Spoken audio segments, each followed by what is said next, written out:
Well, this is the podcast, and today we have no special guest still because no one cares. The special about guest is you, the viewer.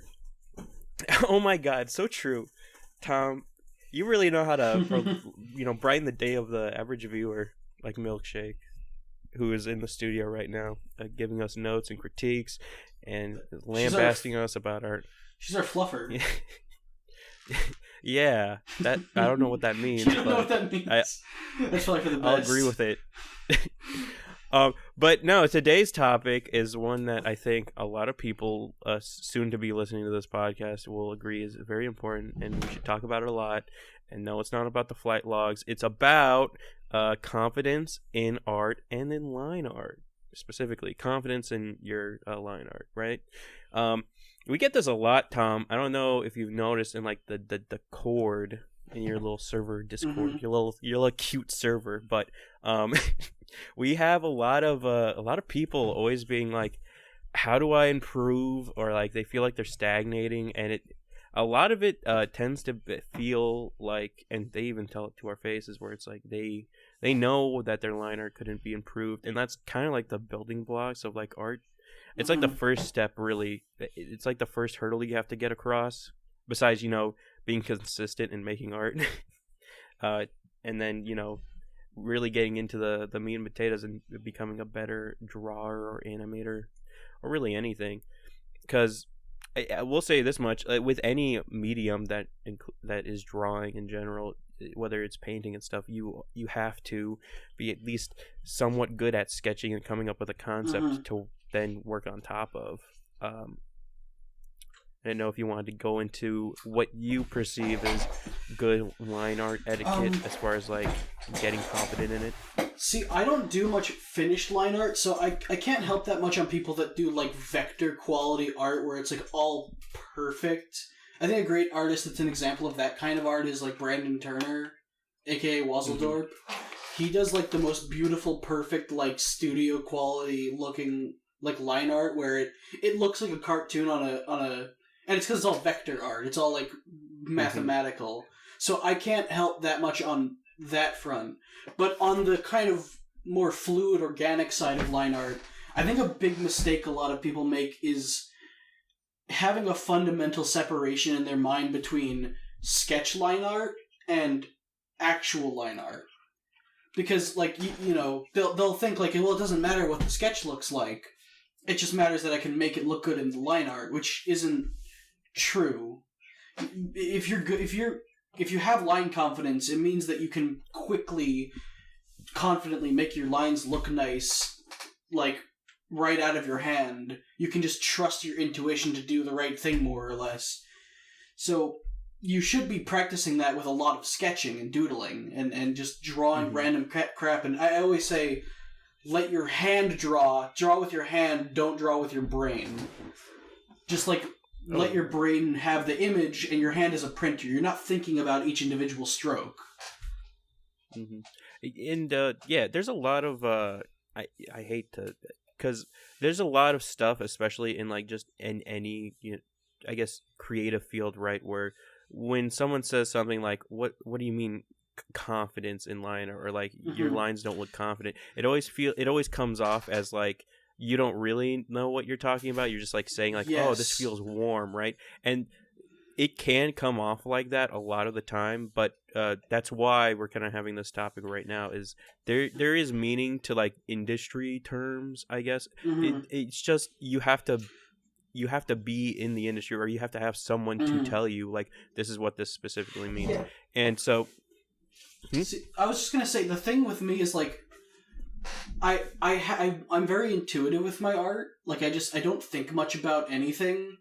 So when I hear a term like line confidence, I just have seen a lot of examples of it, so I know what it means, but I couldn't sit down and explain it to you, which is something I've been this is just a coincidence. I've been thinking about that lately. Like, there have been a few people on this server that their main problem is line confidence. They're just like, they have jagged, jittery, sketchy, not sketchy, but like chicken scratchy kind of lines.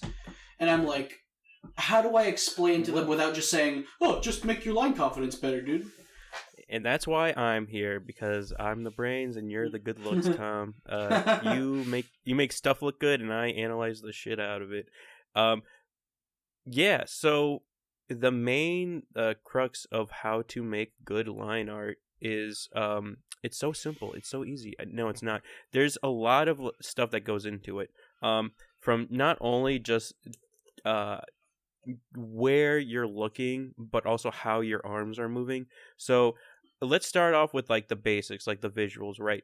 When someone is drawing, the first question I always ask artists or anyone who's making something on paper is, where are your eyes looking? Are they looking at the pencil and exactly where you're drawing? Or are they looking at where you're about to be drawing? Where are you going? Because that's a really key detail that not a lot of artists recognize. And honestly, I think that's what makes a lot of good artists that draw with like a fucking mouse or like a shitty like Wacom tablet that like has no screen. Like it's just this, bargain bin Chinese, bamboo tablet.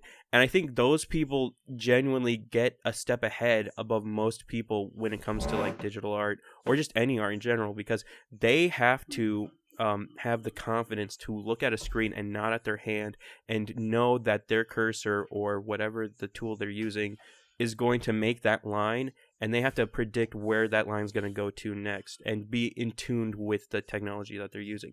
And you can do this too on paper.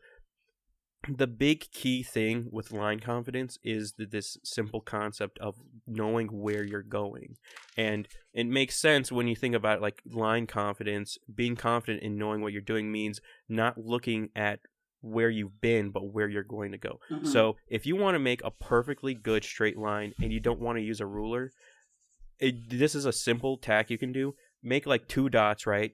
Draw the dot that you're starting at, draw the dot you're going to go to, and then when you draw that line, do not look at the dot that you just placed. That's the starting point. Look at the dot you're going to go at, and don't even look at the hand that's going to the dot. Just look at the dot and allow your hand to drift to that place accurately. And if you keep doing this, I highly recommend doing like simple shapes or even like blueprint design, because that's the key thing in a lot of those. Is when I was learning how to do blueprinting for carpentry, the key thing that any carpenter or like teacher will tell you is you need to have confidence in what you're doing and know that you'll have precision in doing it, because that's the thing you want to make. And that's no different when it comes to making blueprints or making art or making confident line art. If you know where your hand's going to go, then the line will just make itself.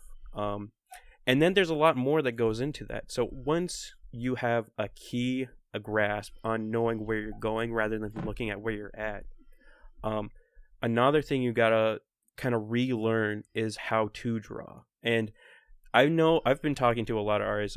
I know you kind of did this originally, Tom, right? You focused a lot of movement in the wrist, right, when you draw? I kind of alternate. It depends on what exactly I'm drawing. Wrist for small details, arm for like nice long big lines or circles. Yeah, and that's another key thing is when we're drawing, we know what we're going to do with our arms. So when we're talking about like those big gestures, those long lines, those arcs, the curves of a body, we're not using our wrists to make those, because not only would we cramp our hands up constantly doing that and like overextending our wrists, it's just no good. You get way more movement out of your shoulder and forearm. That is ridiculous. Like if you try to draw a nice perfect circle with your forearm on your shoulder, like really like use those bones. Like I want any artist out there that still doesn't have confidence in their line art to actively stop using your wrist and just draw a circle without moving your wrist and see how that feels.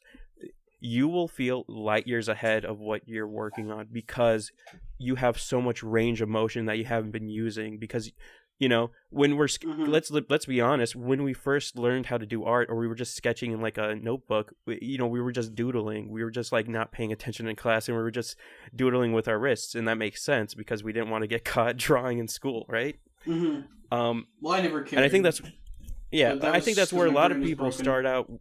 Yeah. that's where I think a lot of people start out with art. Is they're just doodling with their wrists, and it makes sense, you know. Yeah, I mean, drawing with your arm isn't particularly intuitive. I think that's something that helps me think about it is if you've ever seen, like, sometimes a teacher will draw a perfect circle by going right up to the whiteboard, placing the marker on, like, straightening out their arm, placing the marker, and then just swinging their whole arm around. The reason it was so easy to make a perfect circle with that wasn't just because they have so much range of motion, it's because they have stability.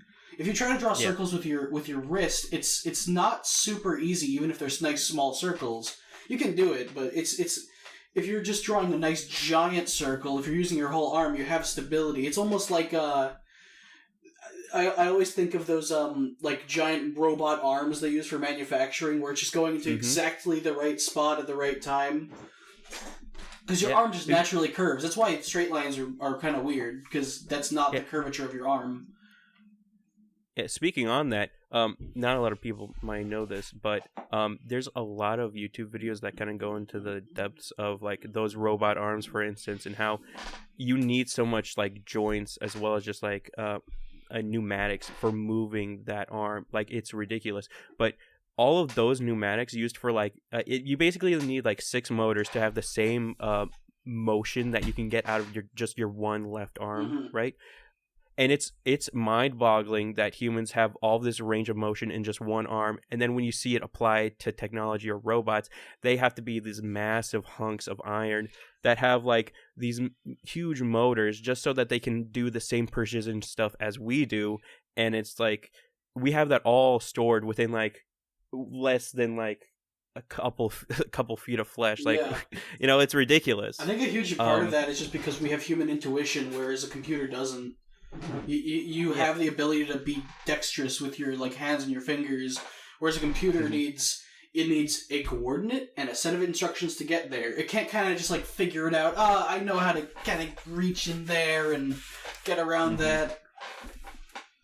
Yeah, it's mind-boggling how much time and effort goes into copying what what's really human weird is bodies can already do. If you like stop thinking about us as like how humans work and just start trying to abstractly think about it, we kind of do have 6 joints because we have our shoulder, our elbow, our wrist, and then our digits on our fingers, and that's what gives us that extra range of motion at the very end to kind of wriggle into like small spaces and do really complicated things.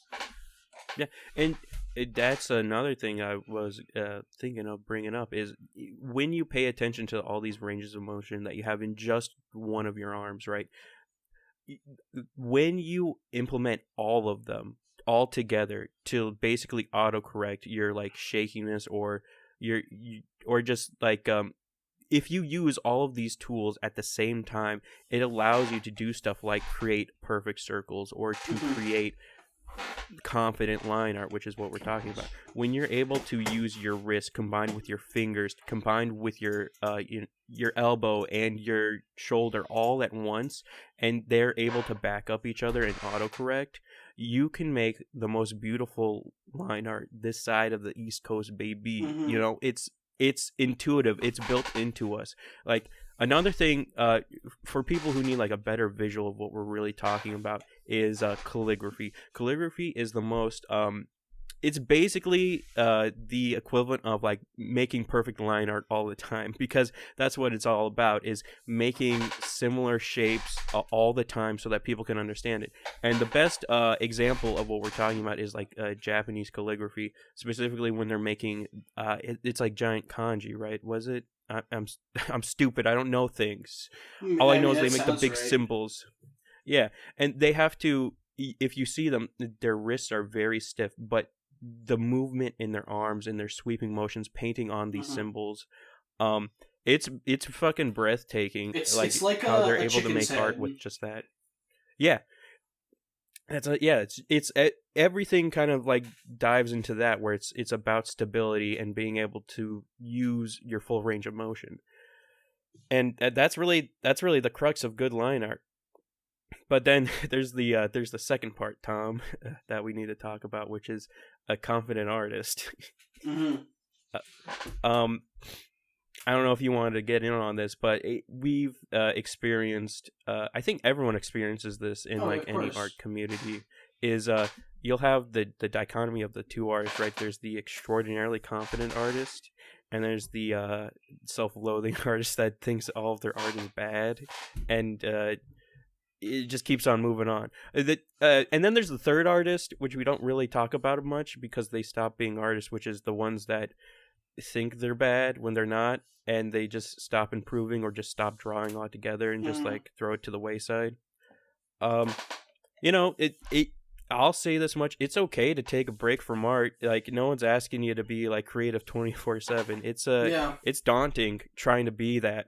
I know how hard it can be just trying to come up with a concept for just animating and then being like, oh, this is a really shit idea, and I've already spent like I already drawn like 124 like frames of animation. I'm like, oh, this joke really didn't land. Well, I guess on to the next one. It's like, it's such a time sink to put so much not even so much confidence, but so much like passion into a project, and then when you see it put all together, you're like, oh, that's what it was. That's what was in my head. And then it tends to be you have like three diverging paths where it's like, I should stop doing this, or this is bad. I'm gonna improve it better. I'm gonna make a new idea. Or you have the third guy who's like, I'm the fucking best. I'm the god. I'm a golden god. I'm going to keep making art. And they keep posting and posting. Even if their art's like traditionally not seen as good, or it's just like they don't have like, there's artists that don't have like confident line art who think they're like the tits. And then they keep making art and they keep reiterating and they keep drawing. That's the key. That's the key part. They keep drawing. I always like, there are some people I've seen once in a while who will criticize this kind of thing.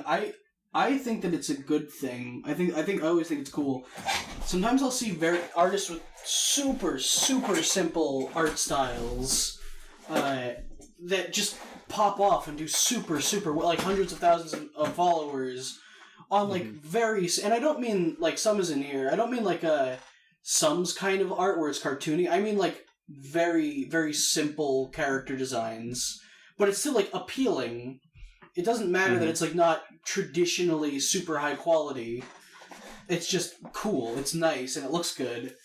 You know. Oh yeah. And I always feel good for those people because it's like, okay, this person just did good art and didn't give up, and like they're not. You know, if you showed it to an art critic, they'd be like, well, this isn't this, and this should go there, and well, technically, this isn't very like, you know, this would only take like 10 minutes for me to make, and it's like, yeah, well, who cares? You're not the one making it. Yeah. Aspect ratios and all that. Yes. Really this doesn't follow the rule of. This doesn't follow the rule of threes. This isn't a joke. Well, your art's a joke, and they fucking smash you. They smash your head through the canvas. Now that's comedy. Wait, that's your art teacher. Isn't the rule of threes also a thing in composition, or is it called something else? I think they may say it's like thirds or thirds, something like maybe. It's all the same thing though. Yeah. It's all the same thing though, because it makes sense. Because it's just our weird monkey brains being like, ooh, that looks fucking satisfying as shit. Same thing with golden ratios. Yeah, I was about to say like the word that. Golden ratio. I love golden ratios, Tom. I love them. And no, it's really important to know what a golden ratio is, especially when it comes to architecture or just like simple design. Because I'm gonna be honest, Tom. You know, if someone makes bad furniture, it tends to be because it doesn't follow the golden ratio rule. Because like a lot of things have to, because if the reviewers who don't know, most doors, if not all of them, follow the same golden ratio rule. So put that in your pipe and smoke it. So everything has to fit through a goddamn door. You know, there's a lot of interesting things that if you take the time out of your day to like research on and just really pay attention to what the world looks like and why it looks like that, it really being able to like I guess not cut things apart, but more like being able to observe like the smallest detail in the real world and being able to be like, this has a reason for it being that way. It's not just random that this thing ended up here like this in this specific shape. There's very much like an intuitive reason why things end up the way they are. Yeah. It can feel random at times because like there's just so many variables that you can't even like comprehend, because crazy shit happens, like the sands from Egypt get transferred over to Africa, and they make beautiful soil so that the rainforest can grow better. It's like you don't think about those things, but it does happen. It's just these weird like massive things beyond like scales that we can't understand, or at least we try to, but then like putting those all together can feel like it's random. But when you take the time, and I think that's what art really is when you take the time to notice these things and then recreate them in your own little world, you gain more meaning out of the stuff around you, as well as the art that you're making and the lines that you're drawing. I agree with all of that. It's a lot, but it makes sense. It's a lot to unpack. But that's what art is. Art is about observation, and if you can't predict what you're going to draw, and you're just left staring at a blank page, or staring at the lead on your pencil as it's just connected to a line, then it becomes infinitely harder to make the world if you can't even predict the next line you're gonna draw. That actually reminds me of something I wanted to mention earlier when you were talking about like architectural or design, like engineering drawings. Mm-hmm. I would say a fundamental difference between at least the kind of art I do. I know there are artists that do like very technical, like people who draw mechas and stuff like that.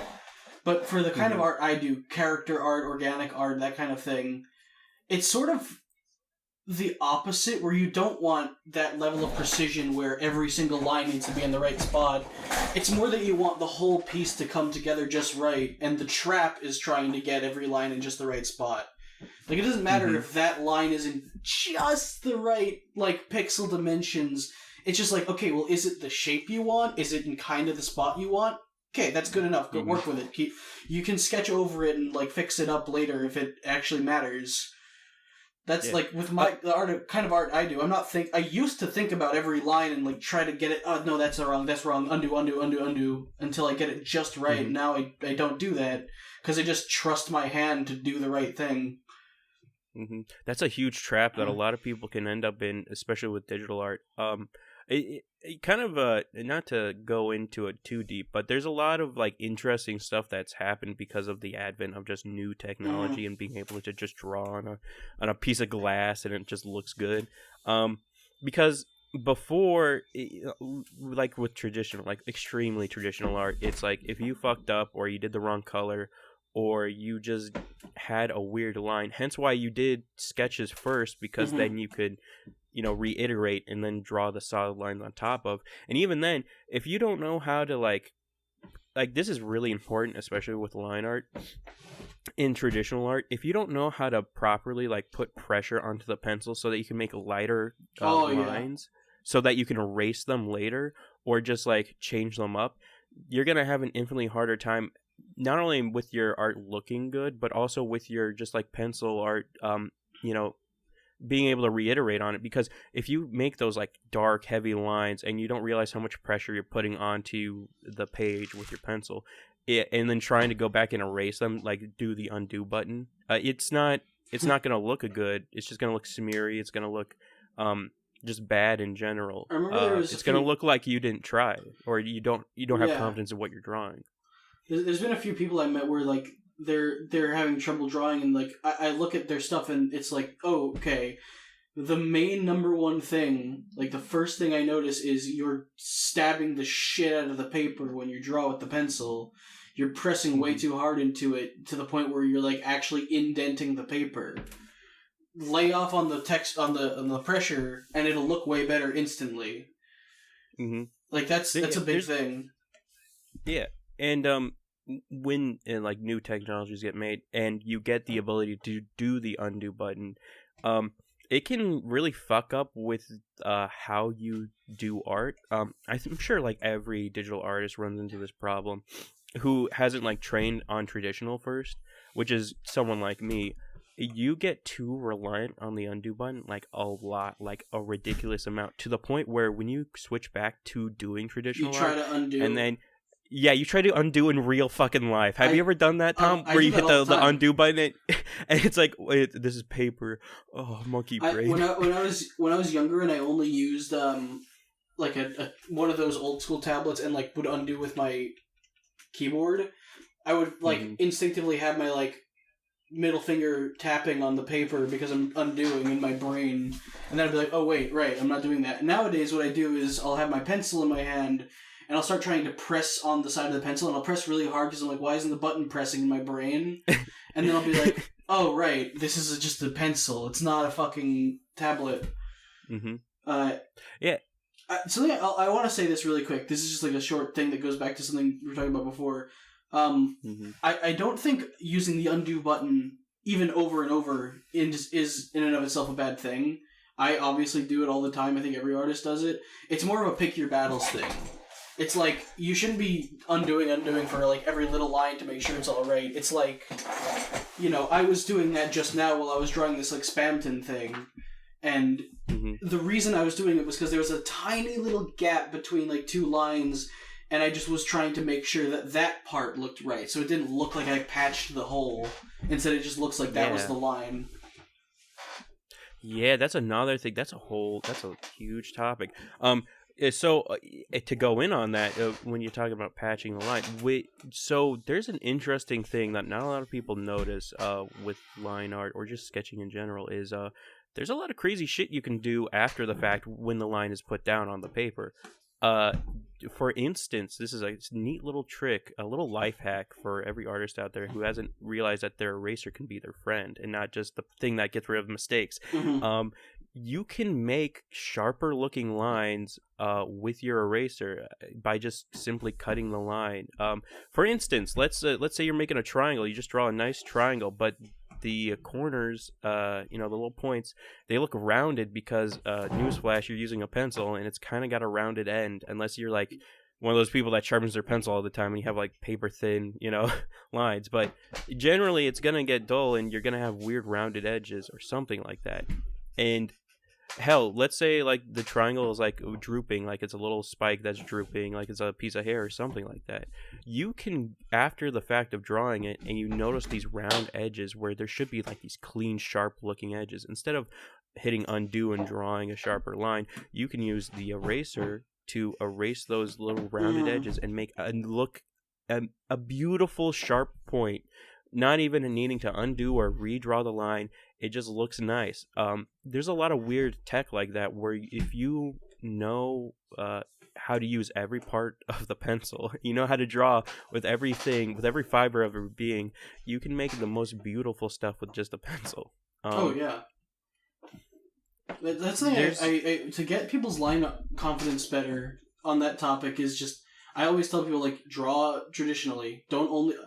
I know that you're a digital artist and that's what you call yourself, but try drawing traditionally once in a while. And it's not traditional is better, it's you should be doing both. You need some of both to keep yourself well-rounded, to keep yourself an oiled machine. Yeah, there's a lot of stuff that no one talks about, or they just don't know. So, for instance, if you're going into art and you're starting with digital, there's a lot of weird, stuff that just happens for you depending on what program you're using. For instance, now a lot of people talk about this. It's basically the auto aim of the art industry, where it's called stabilization. It's made so that when you draw, it feels like you're actually drawing. It feels like what you're doing is right. But what it's really doing is it's auto-correcting your either shaky movements or your hand movements, or it could just be over-correcting, and it could really fuck up with how you're drawing, and it feels off all the time. Yeah, so when you're like a traditional artist, it can really throw you off. What I think it's meant to do is, like, when you're drawing with a pencil, you have a lot of friction with the page, so you just you get smoothing for free. It's part of how you draw, whereas on a screen, it's super smooth. And so what the smoothing is meant to do is, like, try to help with that and make it, like, more intuitive. I personally almost never draw with smoothing, but that's because I almost never draw proper line art. No smoothing is much better for sketching because, there's no weird, like, lag. You're just knocking out lots of lines really fast. Yeah, and to go in on that, there's a lot of other like real tools, like not real tools, but tools in the real world rather for digital art. So if you're a person who's mainly traditional and you like that feel of like grit to paper, or like just like that residual, like it feels like there's just something stopping the drawing because there's friction. You know, you can feel the friction, and the biggest problem with a lot of a digital art stuff is it's usually plastic on plastic or plastic on glass, and it has that really smooth feel, and it's got that like tappy feel, and it can throw a lot of people off sometimes. There are tools out there, rubber tips, those are really handy. If you get a tool that allows you to draw with a rubber tip, it makes drawing feel like, or at least almost akin to feel like you're drawing on paper, because you have that rubber tip that gives you that grit of like there's resistance. They also make screen covers that just make the thing feel like paper. Yeah, there's a lot of cool stuff out there that you can find on your own, and it will help make the transition easier if that's the main reason why you're like, I only stick with traditional, or I only stick with digital because, you know, this, that, and the next thing. It's you gotta break down those barriers. You gotta transition somehow, because realistically, these two art forms, they go hand in hand, and any like weird tip or like trick you learn from one of them can easily be translated to the other one and improve each. Just improve your art in each aspect, in each, you know, from traditional to digital. They go hand in hand, they work together. It's just like a smooth transition. And really, ideally, you live in a world where the only way you do digital art is either on a computer or on your phone, and the only way you can do traditional art is on like a sketchbook or something that you can easily move around. So if you set up the workflow to be like, hey, I do digital art when I'm at home on my PC, or I do traditional art when I'm out about and I'm, you know, looking at flowers, or I'm on a hike, I'm gonna draw here, I'm gonna draw on my break. Not the group goon session.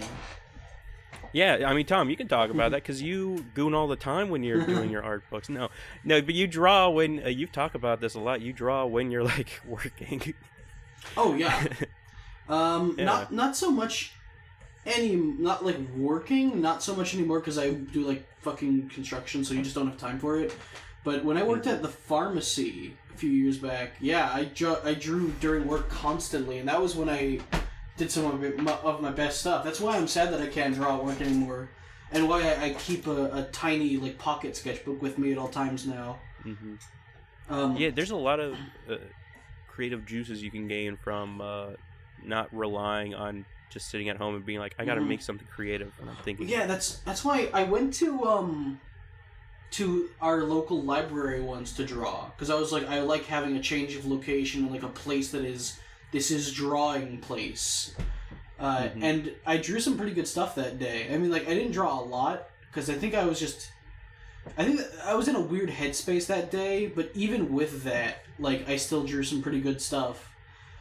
Just from a change of scenery. It's very useful. And if you think you can't do digital art like out and about, you very much can. One of my favorite tools to use, which not a lot of people talk about, is Pixiv. For those who don't know, Pixiv, yes, it's a cool platform to post art, and if you post risque stuff, it's definitely going to get either you destroyed unless you censored it. But Pixiv, for those who don't know, is this, I like the idea of you can't post risque stuff on Pixiv. You can post full-blown porn on Pixiv as long as you draw one tiny line over the penis. And the reason for that is, drum roll please, it was made in Japan. Yeah. Pixiv is a Japanese like social media platform, and the best thing about it, which nobody ever fucking talks about, is you can it literally, it's built into the app that it has a perfectly good like drawing like side thing. They want you to draw using their app, and there's so much cool shit you can do with it.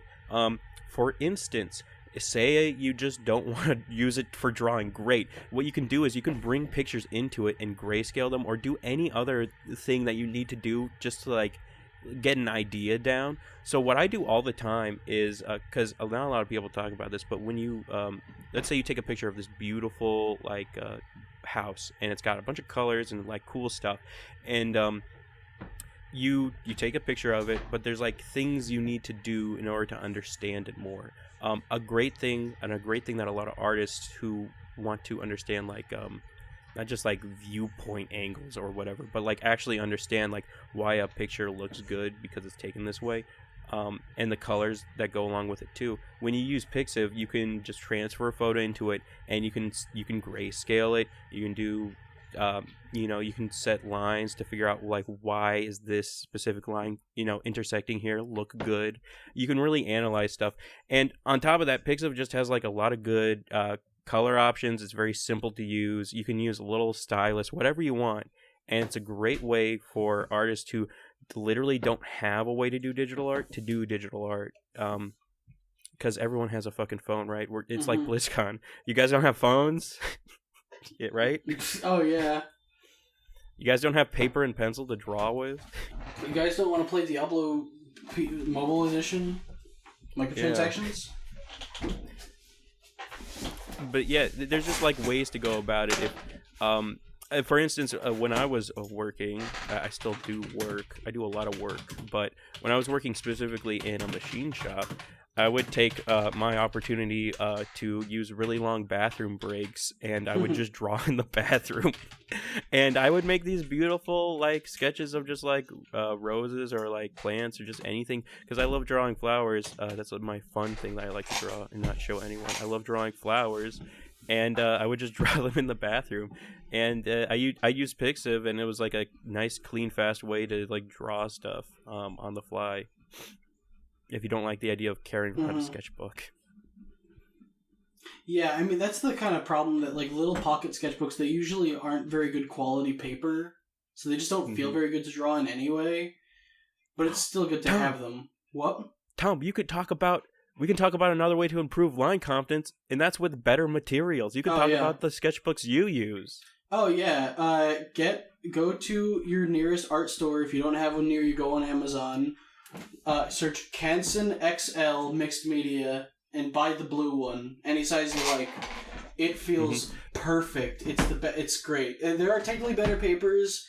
I like smooth Bristol board, but like it's not necessary to go that high. You can get the Canson XL Mixed Media, and it's perfect. And it feels orgasmic to draw on. Yeah, I was pulling Tom's testes over this, where I was like, they don't make better paper. Paper's all the same, and he proved me wrong instantly when we met up in person when we were doing our cool little art thing, which we'll probably talk about on this podcast later on, about the importance of building a community and drawing art with friends. But we'll do that later. But when he was showing me this amazing sketchbook, I was lambasted because. For those who don't know, for the listeners at home, I'm a left-handed artist. I know, pretty crazy. I'm basically like the minority of a minority. But the problem with drawing the problem with drawing left-handed is because I guess I don't know what it is. Tom fucking made fun of me for this because I draw from left to right because like that's how you write stuff in America, is you write from left to right.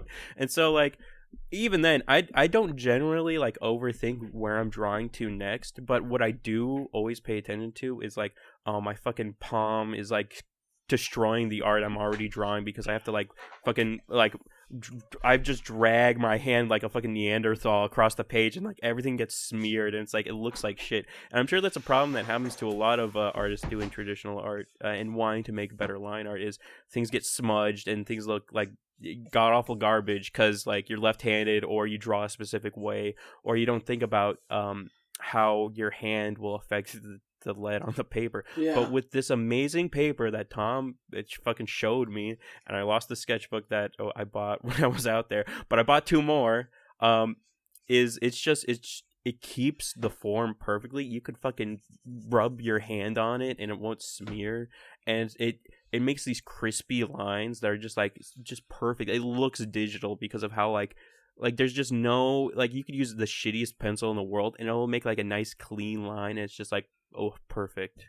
Like Also, for those who are looking at it or looking for it, is when we say the blue one, you might be looking online and you're like, oh, there's this other bigger one that like it has red text on it, and you don't like look into the details of it. But specifically, when we say the blue one, there's like a disclaimer of what the paper is used for specifically, and for the blue one, it's used for a lot more different art styles that use like watercolors or like just any, like the blue one's made for basically all types of media, pastels, all that stuff. It's great. Milk is asking in the chat, is it thick? It's like a nice, it's not super thick, but it's a nice heavy paper. Mm-hmm. Let me see. It's perfect. You know what? I'll pull up the Amazon listing for the one I use and read off like the grams. It's resilient too. It's like it's hard to tear, but there are, it like most things. I think I've torn out a bunch of paper pages of one before just to be like, okay, I should get all like, you know, I want all of this out of it, or like I want to get all the point out of it so that I can use it as a safe work sketchbook or something like that. And that when you're tearing out a bunch of pages, the rings will bend and break before the page does. It's crazy. Mm-hmm. Yeah, that's some good ass paper. That's what they make up in Japan, or I don't know what. Do you know where the fucking business is located? No, have you been this? I don't. But I mean, Canson sounds like it would be like either an American or British, like company. Yeah, those are the threes. The threes that really cared about paper was America, England, and Japan. So the ones I use, the paper type, like the thickness, I guess that the weight means the thickness is 114 pounds or 185 grams. Mm-hmm. Yeah, they're just nice. You shop around, look for them. You know, and if you can't find them, or if there's just no way for you to find it on Amazon, I'm sure there's a paper of equal quality. Just specifically look for the like sketchbooks that say like can be used with like acrylic paints and stuff like that, because it tends to be like the paper that like promotes the fact that it can be used for a lot of different mediums, that it'll be perfect for sketching, because that's kind of like that's the start of every medium, is you sketch out the idea and then you paint on top of it, you know. Oh, by the way, no, I'm sorry, it wasn't the other numbers I said. It's 98 pounds 160 gram. Because what I was reading off was the mixed media rough finish. I like just the mixed media like normal finish. That's the slightly darker blue. Yeah. You'll see it if you're on Amazon. Maybe we can put a link in the description or something. Yeah, we could definitely do that. We can get a fucking, what is it, Amazon affiliate link, yeah. Make some money off of these fucking trogs trying to be better at art. How dare you? Only us top dogs can be good at art, alright? We're doing drop shipping. I fucking hate that, Tom. I'm basically gonna make a website, Tom, where I sell everything off of Amazon, but you think it's like from a cool, small, little independent, little guy. But really, all I'm doing is just like, it's just an affiliate link. It's a glorified affiliate link, and it's great. People love me for it. That's how you do it, baby. That's how you make the big bucks. See, artist? Okay, look, fat, listen. All right, come on. The way you make the big bucks in the industry, all right, is you don't do any of this crazy art shit. You just sell to the artists, and you take the rest of the money from their fucking, little tiny T-Rex hands. That's actually because they can't eat food. They can't eat food because what? They're spending all their money on art supplies. Yeah, okay, and they call us the crazy ones. Yeah, okay. Look, no, the thing that's funny is what you're saying is actually 100% true. Go next time you're in like a lot that has a bunch of different stores in it. Like, you got a Michael's, you got a Target, you got a Five Below. TJ Maxx. And you want to, like, pick something up that's basic. So you're not looking for specific, like, hardcore art supplies. Like, what are those really nice pens? Like, really nice line art pens and things like that. You're just there for, like, some Sharpies and, like, maybe some pencils. Go into the Michael's first, look at their Sharpies, and then go into the Target next door and see if they have the exact same pack. And, like, last time I went, there was a pack of Sharpies that was like a bunch of different colors.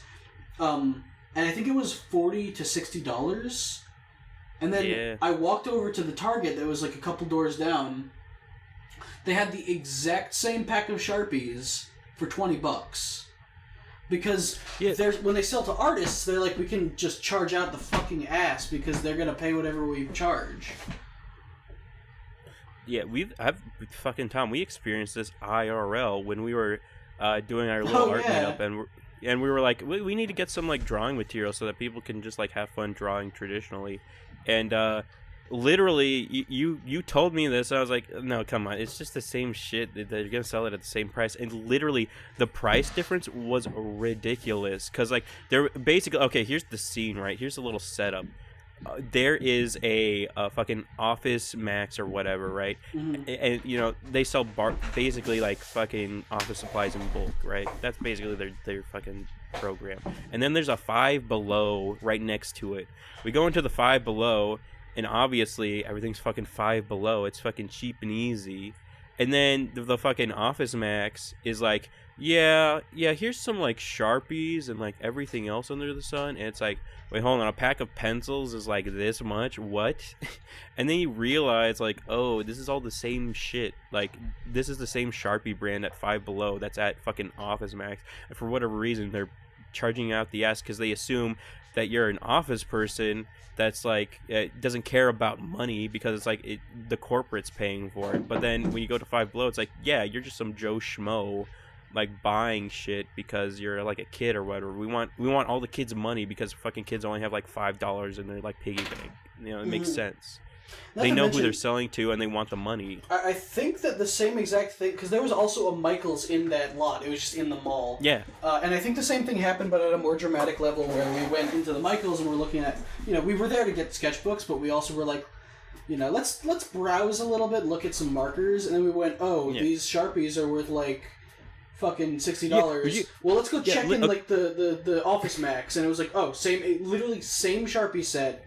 For like a fraction like $10 cheaper. Yeah, it's ridiculous. It was so true because like the only reason we were able to find those sketchbooks was because they were at the art store. Like, there's things where it's like you're gonna have to like fork over the cash and like go to that specific place to get it. But there's a lot of reasons and like things that like people, because at the end of the day, people sell Sharpies like all the time, so everyone's gonna have Sharpies on demand. You can go to Walmart and find the same Sharpie set. I went to a yard sale and bought like 6 packs of Sharpies for like $5 total. Yeah, because no one uses all their Sharpies ever. Who buys a pack of Sharpies and uses it all? Not even me. You know, it's like, you just lose them. They're like needles in haystacks. Well, that was the weird thing. They were all full packs. Yeah. They were all full sets. Because that's what happened. Guys, here's a little life hack. All right. Let's say you work at like a big business, big bizgo, right? You work there, and you're a little sly. You're a little like, you know, uncouth. You have a morally twisted background, right? You can just take some Sharpies off the top. Man, you can just take Sharpies from home, and guess what? They won't know shit, because at the end of the day, the real person they give a shit about is the guy who's fudging up their taxes and stealing money from them. They don't care about the guy stealing Sharpie and office supplies. I mean, take that fucking stapler, dude. Run, dude. Take all the fucking PC parts. I was about to say, like, look at the fucking Linus Tech Tips, like, home improvement videos where they go to the guy's house and they're like, oh, look, you have $3,000 worth of merchandise that you just stole from our offices. Isn't that funny? Yeah. Isn't this the same computer that we built for this one person that never came? It's literally shit like that. It's like, it'll be like, hey, this graphics card is from the office. This keyboard that's $300 is from the office. This speaker is from the office. Yeah. I think there was at least one time where they just took a PC that was like for a YouTuber, but they just didn't want it or something. Yeah. There's been so many instances of that. It's kind of ridiculous. But yeah, just know your audience, know who you can steal from, know who you can lie to, manipulate.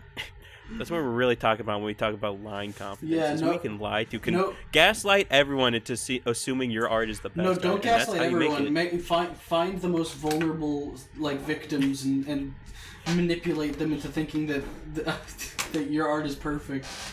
not only that, but you should make like a whole ARG out of it. Like, oh, this artist died that used to work for you, and then it's like this whole cool little conspiracy theory. And it turns out to all be lies. I found this tape that was once owned by Steven Hillenburg of a lost episode of SpongeBob.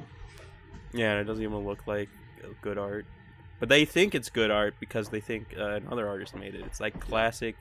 It's that classic fake Van Gogh. It's Michelangelo pouring acid on his sculpture to make it look like it was 1,000 years older. Yeah, that's what they do. Can we talk about that, by the way? Because no, but that's real. Artists who copy art like to the nth degree, where it's like they'll like buy the paint from that specific time period, and they'll get like wooden frames from that time period and make sure everything's aged properly.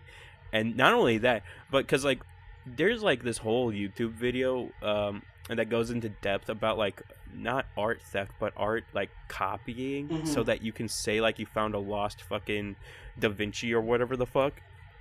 And it's like, holy shit, dude. They go fucking balls to the walls crazy, and then the people who go to try and fucking capture them would be like, this is a fake. I used x-ray scans and fucking I put this thing through a fucking a lie detector test, and it told me that this shit was not a Da Vinci. And it's like, damn, dude. And they just keep going back and forth trying to like outsmart the other. It's like this weird arms race for fake art. It's this weird thing. Have you ever seen the that like there's these weird things where they investigated the Mona Lisa with like probably X-rays or something like that, some similar thing, and they were like, oh yeah, we discovered like this is what the Mona Lisa like actually looked like.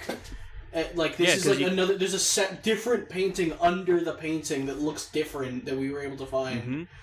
Yeah, that happens a lot because, guys, I don't know if you know this, when you do line art, like every good artist, and then you paint on top of it, the line art's still there, and when you do x-rays, you actually see the graphite that was used, and it's like, oh, this is what they were thinking originally when they were, like, sketching it out. And yeah, the vision changes, because that's what happens. So basically, or, you spill paint weird. In our server, when we say, like, please post, like, proof pics, we're asking you to do stuff like this. Like, pull out your x-ray machine.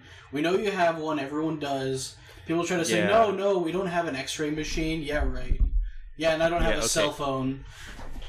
Yeah. It's ridiculous. Like, come on, guys. I at least have a heat gun, so I can see, like, the heat that radiates off of my art and know that it's mine. You know? It's fucking ridiculous, alright? I just want to take my diamond, like, fucking tester, whatever it's called. What the fuck are they called? Where it beeps on a fucking diamond. It tells you whether it's a diamond or not. It's like, what the fuck? Oh, yeah. I don't know if those things are legit. I think they are because they test them on plastic and they don't work. Because, like, it's something weird where it's, like, the carbon. I feel like it was some kind of, like, marketing thing where it turns out they're just extremely easy to trick. Like, you can't...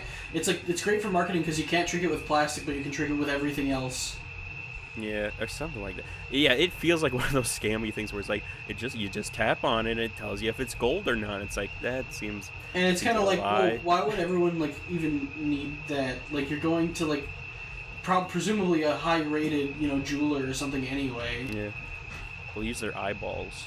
They'll use their cool little jeweler's tools to tell if it's fake or not. Also, there's tests already that exist for stuff like that, where it's just like, yeah, I just put this, like, thing on it that's designed to, like, dissolve everything but gold, and, like, it just turned to ash, so this was fake. And he handed it back to them. And then you're like, now I don't have my jewelry anymore, though. Like, I still liked it. Yeah. Well, what's the point if it's not gold? Yeah. Next. Yeah, that's the same thing with art. What's the point of it if you didn't draw it? What's the point of it if it's not made using extremely expensive equipment? Yeah, we're gonna dunk it into an acid and see if it, like, dissolves or not. And if it dissolves, that means it wasn't your art. That would be really funny if, like, you were talking about how, like, they find scientific ways of, like, testing old art to make sure it's legitimate. It would be great if they use, like, chemical methods that just actually, like, are irreversible and destroy it. Well, they don't do chemical methods. They do carbon dating, which is interesting that they do carbon dating on fucking art, but it makes sense. Yeah, I mean, because usually the paints are made out of organic materials, and they know where the organic materials came from, so they know how much carbon was originally in it. Yeah. Also, that it also goes into carbon decay. That's another thing no one talks about with carbon dating. It's interesting. Because there's a point where you can't keep carbon dating because of the decay, because there's just no more carbon left. Yeah, you would switch to, I think, uranium dating at that point. Yeah. Which that's a fascinating subject on its own. The fact that people used to use like radioactive materials for paints for it to glow and Radium. stuff. Yeah, the The Radium Radium Girls. Girls. That's a classic story. Like everybody knows that. For those who don't know, for the listeners at home, there's basically like these six Yeah, to women explain that to the that. listeners at home. Yeah. There's basically so that I think the time period's like 1950s. Yeah, it's or 50s. something like that. And so basically, what these women were tasked to do, like all women were back in the day, besides making sandwiches, was painting. Um, they basically painted on this radioactive material that glowed at night because it's fucking radioactive. It glows. And That's actually not paint why. That's a really interesting. The thing that makes radium radium is extremely radioactive, but that's not the reason it glows. That's just it fluoresces. It's just fluorescent. Yeah, it's completely So unrelated. they could have just used any fluorescent material. They just chose the one that was radioactive on top of it. Real fucking. I think that the reason is because other fluorescent materials are like complicated chemical compounds that probably hadn't been invented yet. Whereas radium is just fucking radium. You just dig it out of the ground and it works. So these fluorescent / radioactive materials, they would paint on like watches and like just cool stuff to make it look neat, because that was the time period. Was like, whoa, it glows. That's amazing. It's like a light bulb, but it doesn't need power. So that was their line of thinking. But what these women would do, which is what you shouldn't do, artists, all right? Even if your paint is made out of like fucking yogurt and like Crayola model magic, you shouldn't dip the paintbrush and then lick the tip or like put it on your face and like or like put the paint on your face just because it glows and it looks cool. This is what these women would do. They would not only like tip their paintbrushes in their mouth to like get a sharper point, because you know people do that. You should really just use your hands for that or whatever. But they would also paint on themselves to like give themselves like cool glowing like face paint and like art, so that they could get all the men. There's the famous picture of like them putting it on their teeth and stuff, so when they smile it glows. Yeah, so basically they just covered themselves in radioactive material, and then they died. So that's that cute story. Do you ever hear about the golfer who like was drinking radium water because he thought it was good for his health and he kept promoting it his whole life? And then one day his jaw fell off. And he was like, well, I guess the radium water weren't a good idea no more, huh? He died of cancer, and they ended up burying him in a lead coffin. That's smart. That reminds me of the guy who just, like, the Smurf guy, you know, that, like, you know what I'm talking about? The guy who drank the silver water. Yeah, he just keeps doing it, and then his skin turns blue. That was an interesting one, because metal can't leave your body. That one was like... Nobody knows that. That wasn't dangerous, right? It just makes you blue, but it doesn't actually have, like, health effects. Well, yeah, so, because the way it works is, like, for those at home, anytime you consume any, like, actual metal, because there's a difference, like, when people say, like, there's iron in your blood, that's actually, like, it's a different chemical compound of iron. It's iron, but because it's, like, a different compound that's, like, designed to, like, be used in, like, living things, it's not, like, iron you can make like weapons out of, right? It's iron that can be digested. Same stuff that's in the cereal that like gives you more iron. It's a, you know, it's not iron. So when you actually put metals into your system, they just can't leave like at all. There's no way for your body to expel like most metals. Gold's a weird one that actually like can like end up in like your fecal matter for some reason, because like people would eat gold and stuff because it doesn't dissolve in your acid, so it doesn't like you don't absorb it like most material.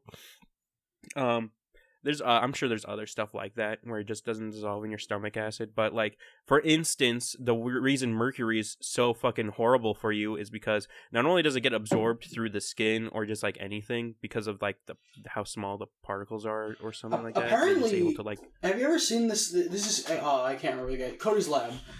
He did videos where he's just like dunking his foot in mercury and shit, but apparently it doesn't get absorbed through your skin unless you like really just leave it there for a long time. But it can get in through like cuts and scrapes, which is what makes it dangerous.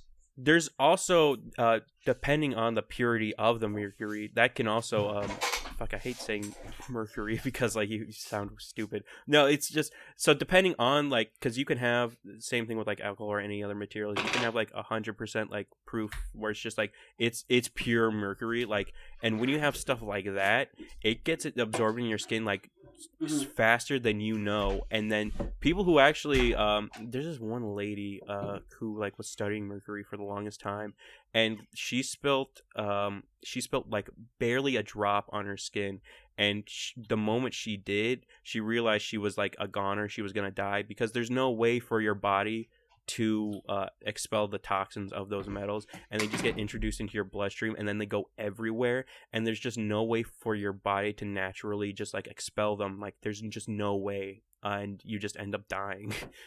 It's really fucked up. But yeah, interesting, weird sidebar on that. Yeah, we talk a lot about women dying from like putting on like chemicals on their bodies, huh? Isn't that interesting? It's a common theme. Talked about the Wizard of Oz, Green Witch. We talk about the fucking Radium Girls. Goddamn. She was imprisoned in the green soup. Yeah. What you got? What you guys? What you done to her head? Yeah. What she actually died of was a house falling on her. Do you know that? Oh yeah. No. Shut the fuck up, Tom. Wait, that was Smart. Not the witch of the. Yeah. What? Smart. Did you know that there are more grains of sand on Earth than there are particles in the universe? I'm gonna have to ask my big man Bill Nye on that one. Yo, Bill Nye, what's the word? Yeah, he said that was true. He said that was real. Milkshake's mad.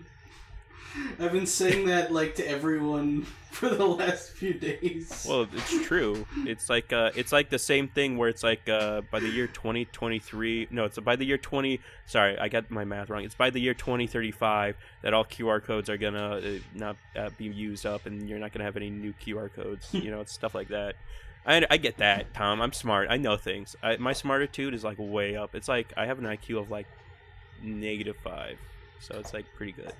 Did you ever think about how there are not twice as many hands as there are humans because amputees exist?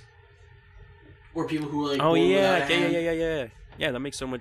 Yeah, but what about all the Indian children born with 3 hands? What has that? That doesn't. I don't think that would balance. I think it would still be below 2 because it wouldn't balance out because like.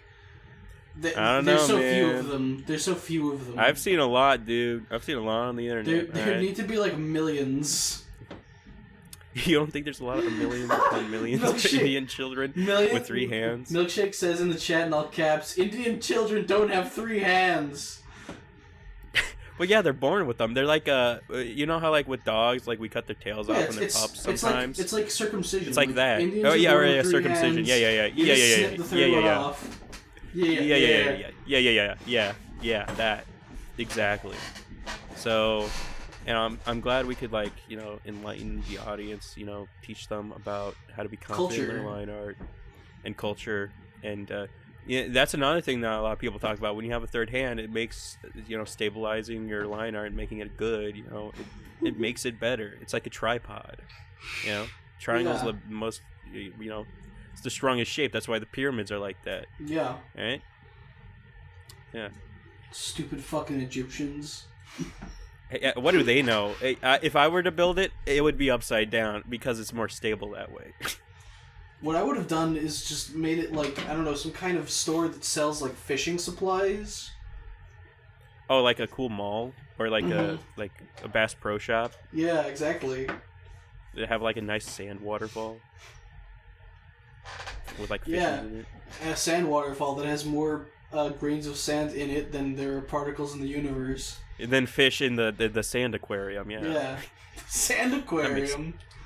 Yeah, I want a sand aquarium. Why haven't I seen that on TV? Actually, that is a real thing, huh? Now that I think about it, you remember the kinetic sand that you put in like the water, and it sticks together. Is there more of that than normal sand, Tom? Probably. Yeah, probably. Kinetic sand. What a time to be alive. Did you know Nickelodeon gag. Do you know there's more of your body mass is actually made up of microplastics than of your own cells? Yeah, I heard that in like a Vox article, and I also saw that on Us Weekly about how all my favorite celebs are actually plastic monsters now. Do you remember the fucking video? I can't remember what celebrity it was, but some fucking psycho celebrity went on like Ellen or something, and they were talking about, oh yeah, I go to Korea and I inject. Can I say this? Yeah, she's like shy about it. Baby foreskins into my head. And then Ellen does her big fucking it. soy jack face to the crowd. They're all just like laughing about it. Oh, that's so cute. And it's like, no, it's not. That's fucking. Next, she's gonna be like, and then I go and I crack the head of the fetus and drink out the adrenochrome. Yeah. Well, you have to, Tom. You have to keep, like your skin like full and nice. It's like a crab claw, because rich people already, fun fact, rich people already are done taking stuff away from the poor. They want to take it away from the poor of the poor. They want to take your kids away. Yeah, enough of this like, oh, lobster and crab is for poor people. The rich people want that now. No. They want your kid now. They want to fucking drink the juice. They want to be juiced up like OJ, That's always been interesting. Have you ever noticed that there's so much rich people food that is essentially the garbage parts of animals? Like caviar. It's like no one wants to fucking eat fish eggs. They usually just scrape it out and throw it away if it's in there. But these rich people are like, yes, oh, it's so delicious, yes. It's like, is it? Or are you just getting scammed? Because I'm pretty sure they're getting scammed. Like, normal people won't buy it, but rich people will. Yeah, if we get fucking rich people, am I right, guys? Audience, clap. All right, thank you. Yeah, everyone clapped. Yeah. Yeah, we can. I put in the clap effect, so you don't have to talk about that. You don't have to talk about that now. Yeah, we have a live studio audience for our podcast. We have a live studio audience the same way that the fucking Big Bang Theory has a live studio audience. Yeah, that fucking Bazinga. Yeah, gotcha, fucking young Sheldon looking ass. All right. Yeah, we have beef. We have beef with a Big Bang Bong Burger, fucking Bazinga. We're actually going to court with AMC in the next month. Yeah, AMC, fucking watch out. Yeah, you're not gonna fucking get out of this one. Yeah, you're not gonna be like the Flash and run away from us this time. You're gonna be like fucking AMC's The Walking Dead after we're done with you. All right? Yeah, fucking dream on. All right? Yeah, that's a warning. That's warning shots. It's one of the craziest things to me. The whole Flash debacle, where like, the actor for this random lame-ass fucking superhero is like an international fugitive who's like mocking the police on Twitter. You'll never catch me, coppers! They're like, he's too fast, can't get him! He's too fast! I always wondered if there's an alternate universe where the guy who plays Sheldon in Young Sheldon is actually the Flash in like a cool like movie adaptation of the Flash, Why him in particular? Yeah, I think it'd be an interesting concept. I think Hollywood could really, you're saying like that idea. You're saying like Flash. It's like the dramatic moment where he shows up at the battlefield. He runs. It's like the blur effect. And then he's in front of the camera, and he's like looking up with his arms down, like in the getting ready to fight pose. And the camera zooms into his face, and he says, "Bazinga." No, he doesn't say Bazinga because the Big Bang Theory doesn't exist because in this alternate universe it's perfect. In this alternate universe, Ezra Miller plays Sheldon. Yeah. Mila Kunis plays Sheldon. And his titular roommate is actually... Tom Holland plays Sheldon. Yeah, in this alternate universe, it's actually... It's Ellen who's the roommate, and because women can be scientists too, assholes. All right. No, it should be. We're woke. What's that girl's name? Mary Jane.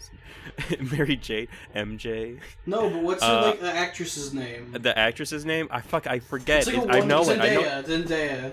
Yeah, Zendaya. She was in fucking Shake It Up. I'm a fan. I'm a mega fan. She was in Shake It Up. Remember Shake It Up for Disney Channel? All right.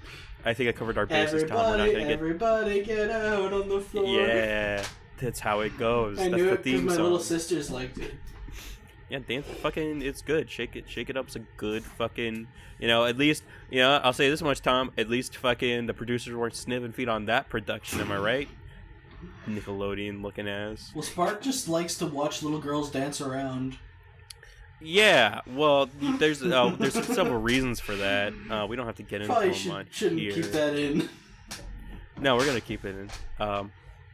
You know, we could talk about that. We could talk about artists who are fucking creepazoids, but they make great art, right? That's topical. Mm-hmm. We can talk about that. Just John Kay, he's a freak. George W. Bush, Adolf Hitler. George Bush, yeah. Adolf Hitler, another freak. It's weird. A lot of people, a lot of crazy people. Adolf Hitler's the weirdest, craziest one to me because, like, you look at his paintings and you're like, these are fine. Not that bad. These aren't bad. Yeah. Why did he get kicked out of school? Because he was like, because you want to know real talk. The fucking art teacher was Jewish. All right, case closed. I wouldn't be He's surprised. a fucking racist. I wouldn't be surprised either. Apparently, must have been this might be like hearsay, but I think that like the doctor that was presiding over his mother when she died was Jewish. People speculate that that's a big part of why he was like so angry. Well, what I was gonna say is it must have been like a weird fucking like family dinners when like he was with his grandma and shit who was Jewish, and he would just was like fuming. That's what's so funny. Do you know what Hitler's real not his real name because it had been changed by then, but like his father's real last name was? And what's that? It is the most stereotypical. It sounds like a fake Jewish name made by a racist person. Yeah. It's Schickelgruber. It's fucking Schickelgruber. It's fucking Schickelgrabber. It's like if your name was fucking Goldstealer or something. It's like the Goldstein. You mean? I guess. Yeah. No, but I meant it's like it doesn't sound like Goldstein. It doesn't sound like a real Jewish last name. It sounds like a parody. Yeah. God, Hitler.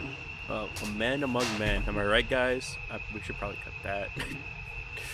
What a topic. A man among men. Yeah, he hosted the Olympics, so that's all I'm saying. All I'm saying and is he participated. If he can host the Olympics, why can't North Korea? All right, double standards. Come on, guys. It's I want Olympics in North Korea. Actually, this is true. This is actually true. Did you know that Hitler to this day still holds the all-time world record of the furthest shot put in the Olympics? Yeah, he also holds the world record for killing the most innocent people, I believe. Right? I'm pretty sure that's Mao. Or is that the Civil War? Or yeah, Mao. That could be another one. The Civil War only killed 600,000 people. Well, to be fair though, it was the only war that was civil. It was the only war. I didn't think I'd have to finish that, Tom. But, it was the only war. The other ones didn't. The other ones were psyops. Well, no, they're not real. They're just made up as fake news, propaganda.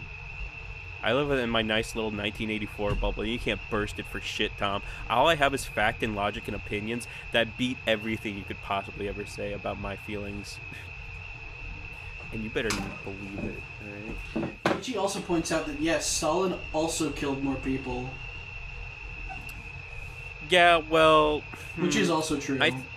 Hitler's, not cool, so However, I think I'll be on the right side of history when I say that. Yeah. I will say that, on the flip side, Hitler tried to kill way more people and just lost the war. Yeah. This is a history podcast now, Tom, huh? I'd like that. We don't have to do it as part of this podcast, but I do really like history. Can we talk about... I have this weird love-hate relationship with history because my father was a horrible person who constantly brings up history all the time. And, it's great every once in a while watching the History Channel and stuff like that. But when you're, going to a history class in high school and being like, I'm so done with this, and then your father, who's, a real history buff, wants to talk more about history... You kind of want to, take a fucking blunderbuss that you learned from history class and, go outside. Magic blunderbuss. Yeah, magic blunderbuss. And get into your flying fedora and fucking get out of there. That's my only reason I'm not a huge history buff is because my father was a ridiculous one. And I'm cool.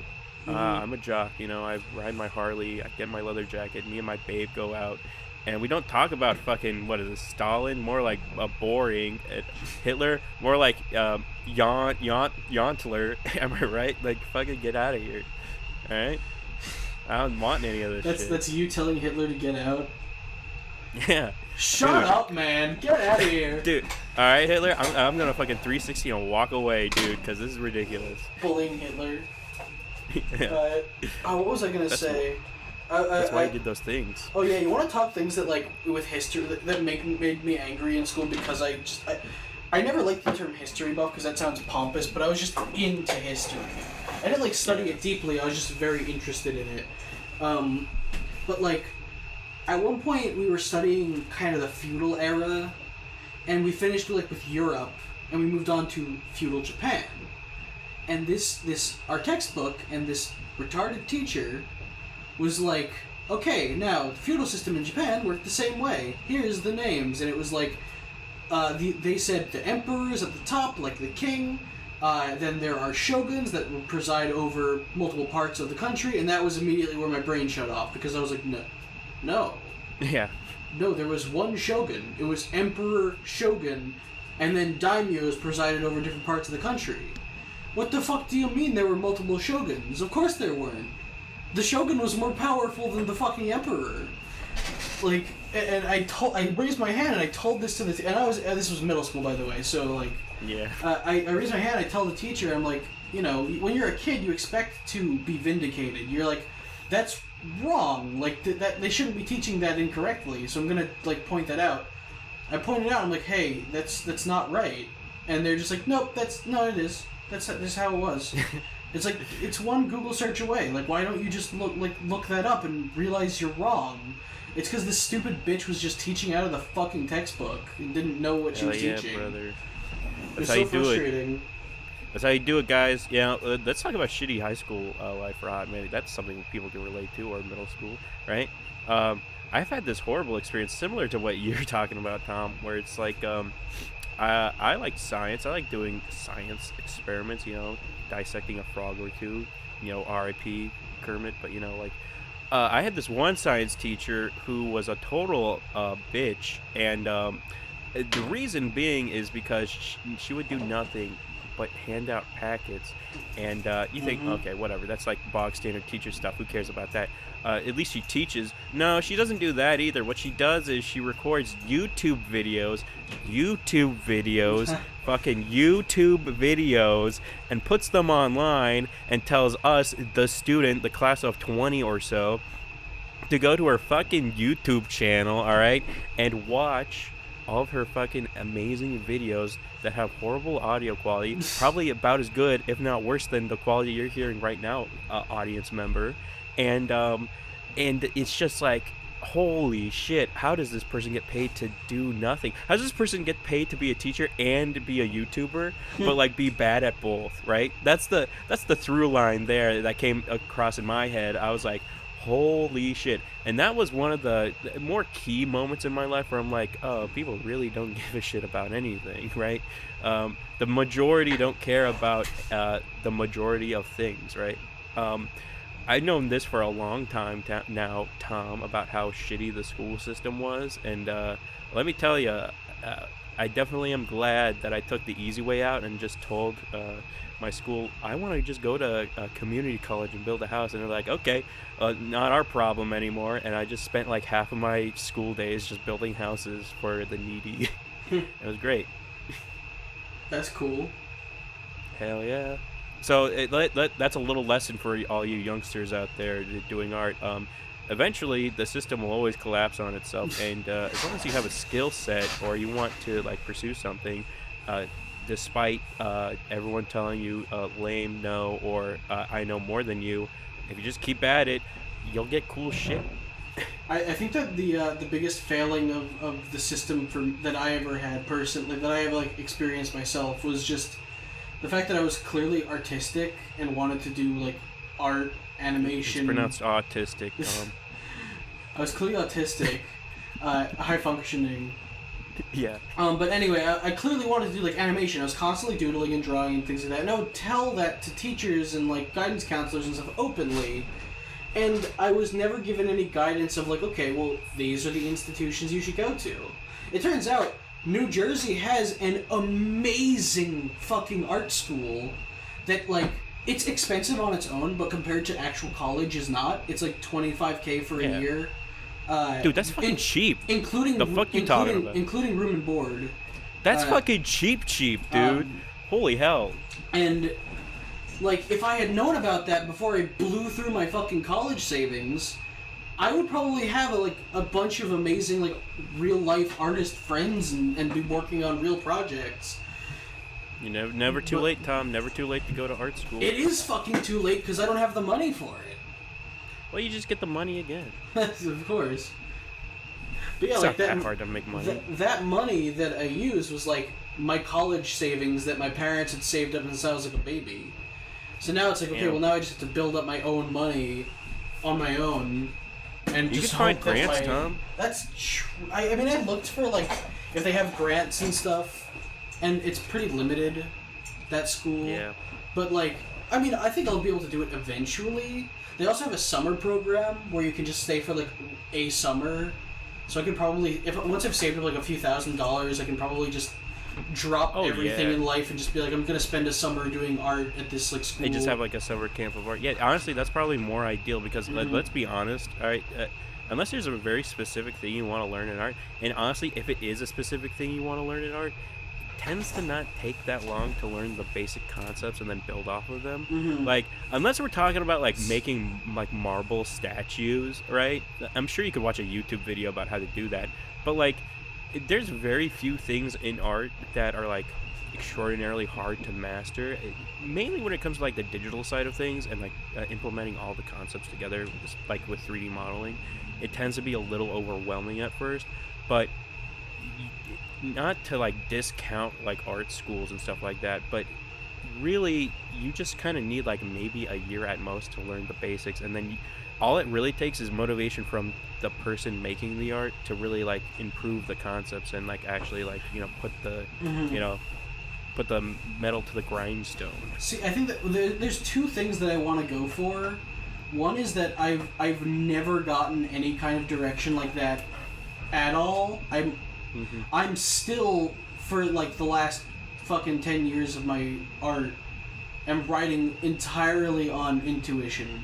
I've gotten a couple of like very brief, like, I went to, when I was about 12, I went to a how to draw anime class, and despite those having a bad reputation, that one really helped me, because it helped me understand like what construction is and why you draw like the circle for the head and what the middle line means and what the bottom line means and all that. I actually still have the picture I made somewhere. I used to have it on my wall, but I think I took it down when I painted. But like, other than that, like individual little instances like that, I have no technicals behind my art. It's entirely just, I put my pencil on the page and start moving it around until I have a picture. So that's one part of it where I want to like learn where to even start with that kind of technical stuff, because any YouTube video I've watched hasn't helped me. I want to be hands-on with someone who can sit down with me and explain, this is what it is, and I can show you, and I can do it on your tablet screen right in front of your face. And the other aspect is just social. Like, I just want to be able to meet artists in person. Oh yeah, I mean, there's tons of things that you don't realize you gain from going to college that you kind of need. Like, the biggest one is learning the lingo, right?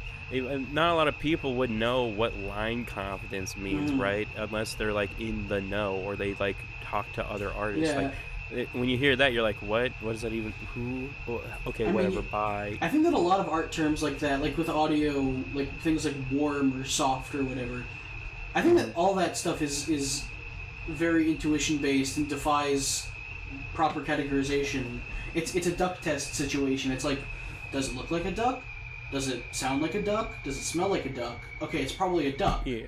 It's like, what is line confidence? It's really hard to sit there and explain that, but once you know it, and you can see it when you see it. Yeah.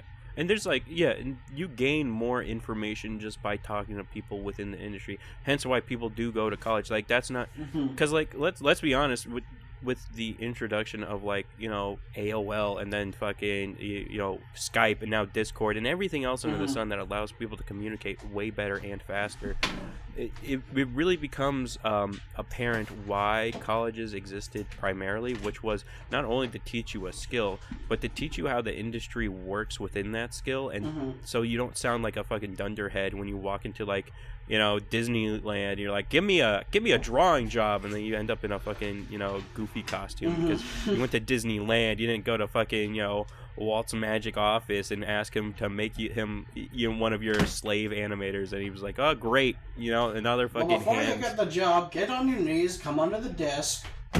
Yeah. And give Goofy a little smile. That's the other thing, is the fact that that school, and I think most schools that do art in general, will network a lot and like try to set you up with at least an internship. Oh yeah, no, that's good. I'll say this much, for those who actually have skills and know how to use them and get paid from them, don't take a fucking internship that's like unpaid, because that's just a scam. That's a real scam. If it's like an internship that's like a month and it's like a couple of hours out of your day, then okay, whatever. But like, if it's literally you working for a year as an intern getting paid nothing, zilch, zero, that's called slavery, dude. You gotta get out of there, dude. You know, I think that it's a lot just of people not get good. stuck there because they're like, well, where the fuck else do I go? I'm just here to get it on my resume, and I don't know how to get a job in this industry otherwise. Yeah. And that's another thing about, like, if you do have a resume and it's like, well, I don't have anything. All I've done my entire life is, you know, draw and animate and gain all these skills and like sell and become my own business person and had a Patreon and then like sold like animations. Like, yeah, that's what you put on your resume.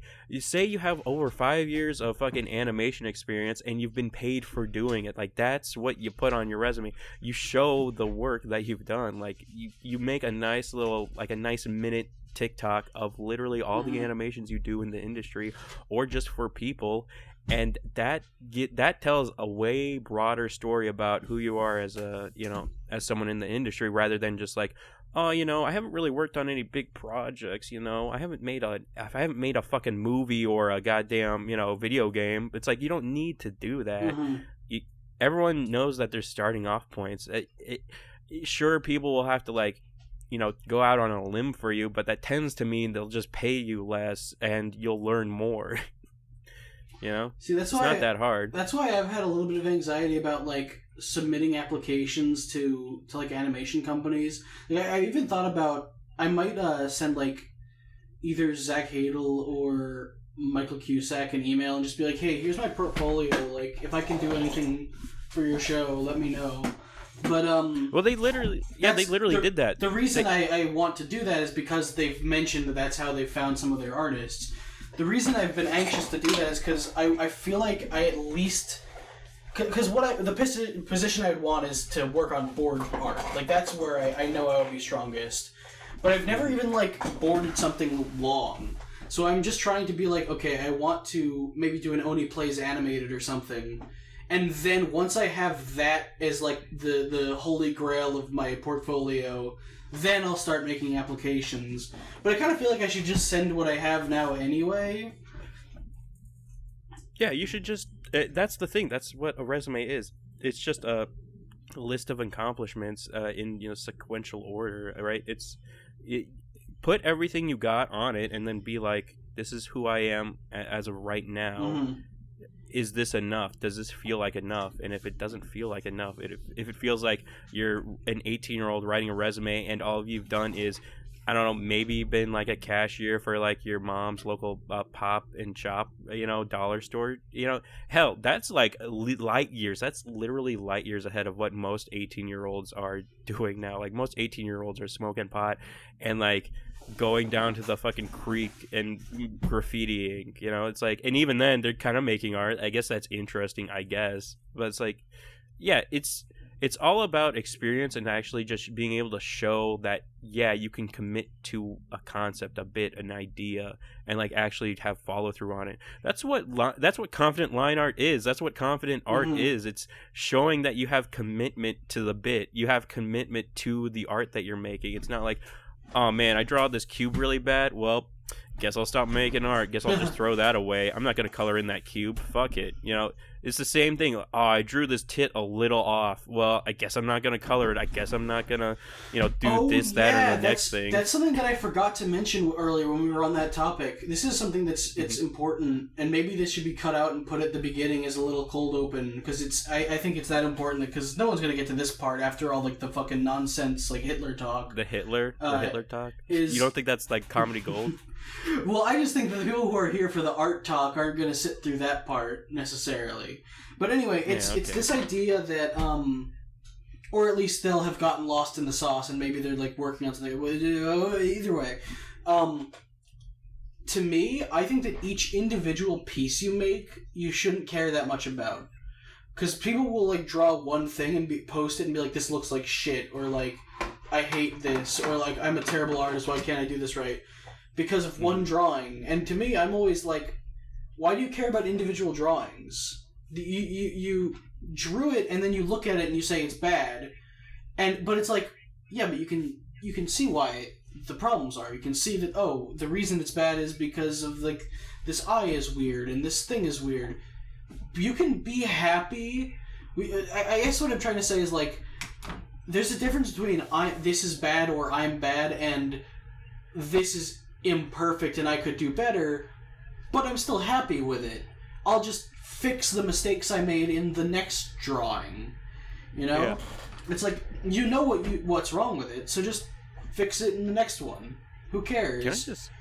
Can I just say how crazy that art as a form is counterintuitive to what you're taught as a kid, where it's literally the concept of quantity over quality, because truth be told, if you're able to make a bunch of art every day, or you're just able to even if it's not good, even if it's just practices or sketches, if you just keep making it's this weird sequential thing where it's you will just be better because of the fact you keep making it. It's very little time does that happen in most skills, where it's because most things are pretty clear cut. If you cut a piece of wood bad, you cut it bad because you just were scared of the blade, or you had a knot that was just in the way and you didn't know how to cut around that, right? And you didn't have the knowledge for that. But with art, it's like you said, Tom, a lot of it can sometimes just be down to intuition, which I kind of hate as a medium, just using your intuition, because it really means more that you have the skill, you just don't know how to elaborate on it, in my opinion. And honestly, if you can just keep at it and keep drawing, it's just one of those very few skills, kind of like cooking, where it's the more you do it and the more you create a weird flavor profile, and you understand adding too much salt is a bad thing, and just learning these weird niche things of a little bit over here does a lot over there, it adds up like grains of sand, Tom, on your fucking particle beach, all right? And then it adds up like how grains of sand are more numerous than the particles in the universe. Yeah. I don't like sand because it's coarse and evil and reminds me of gets everywhere. It gets everywhere. High ground. You have the high ground now, Tom. Shit, what was I gonna say? I had something on my mind, but I lost it because I was doodling sands. More Hitler talk, I presume? Yeah, okay. What a class act. Yeah. Always it's always Jews with this one. Milkshake, is that a dig at me? I don't bitch every time I can't P rank a level in Ultra Kill. It's whatever. Oh yeah, we can talk about that. Your new autistic obsession, right? Because we're autistic. We're artistic. No, we can talk more. We could talk more about school shit, because the reason I said the autistic thing. I read about Milkshake. What? Yeah. What I was gonna say, Tom, is that when we were digging at school and talking about autistic stuff, we talked about that earlier, off the pod, where you had the luxury of being in the gifted class, and I had the luxury of being in the gifted class. I was seen as not smart. I wasn't able to make words and comprehend things and know how to spell according to the school system. And we crazy stories that pop up from that is one of them is because when schools have just infinite money and they don't use it to like improve teaching, they eventually just like end up buying cool shit like electrodes to plug on the top of like cool slow kids, and then they tell us to play like fucking it was like a racing game, Daytona, right, for the PS2, and it's like, yeah, just play this racing game and it'll map your brain and figure out like what's going on with you. And then it's like, what? Okay, but really it was just a way to like train kids to be focused, because if you weren't focused, then the video game would like disconnect from the controller. So basically, it would like shock you said it would shock your brain, right? Yeah, it would shock your brain, balls, testicles, everything. It would, quote, shock your brain and send you to hell. Well, before you died. Crazy stuff like that. What you said would happen is that, like, it would inject, like chemicals into your veins. Nanobites, yeah. And what would happen is it would give you, like, hellish hallucinations that felt like they lasted, like, 100 hours, but then you woke up and it was only, like, 3 minutes later. Yeah, but it was all worth it because I got to play. A whole life. But it was all worth it because I got to play a cool PS2 game in school, and playing video games in school is epic. You got to play fucking FIFA 2005. That was actually one of them, Tom. That was one of the games. But it was for like a PS2, so it was like shitty FIFA. Was FIFA on the PS2? It had to have been. Oh, right? Sure. Yeah. It was a classic. I'm pretty sure FIFA's been around since like the fucking 90s or 80s. Yeah. For sure. The fucking Madden games have been around since like pre-Nintendo 64. Well, speaking of the N64, what was your experience in your special classes, Tom? How'd you evolve? How did they unlock your X-Men-like powers in your special class? It was just really normal classes. The only one that was probably meaningfully different from like normal classes was math, and that was just because it was like, you're doing like high school level math instead of middle school level math. You're doing calculus or whatever. We didn't do calculus, but like algebra. While the other classes were doing like geometry or something. The social aspect was a lot more important than honestly what we were learning. Yeah, but you had this one instance in that class where you said a really funny joke. You said something akin to like, "I wish I was high on pot," and like everyone started fucking laughing and chuckling and just like going like balls to the walls. One kid barfed because he was laughing so much. Everyone was red faced and fucking sweating and crying and laughing.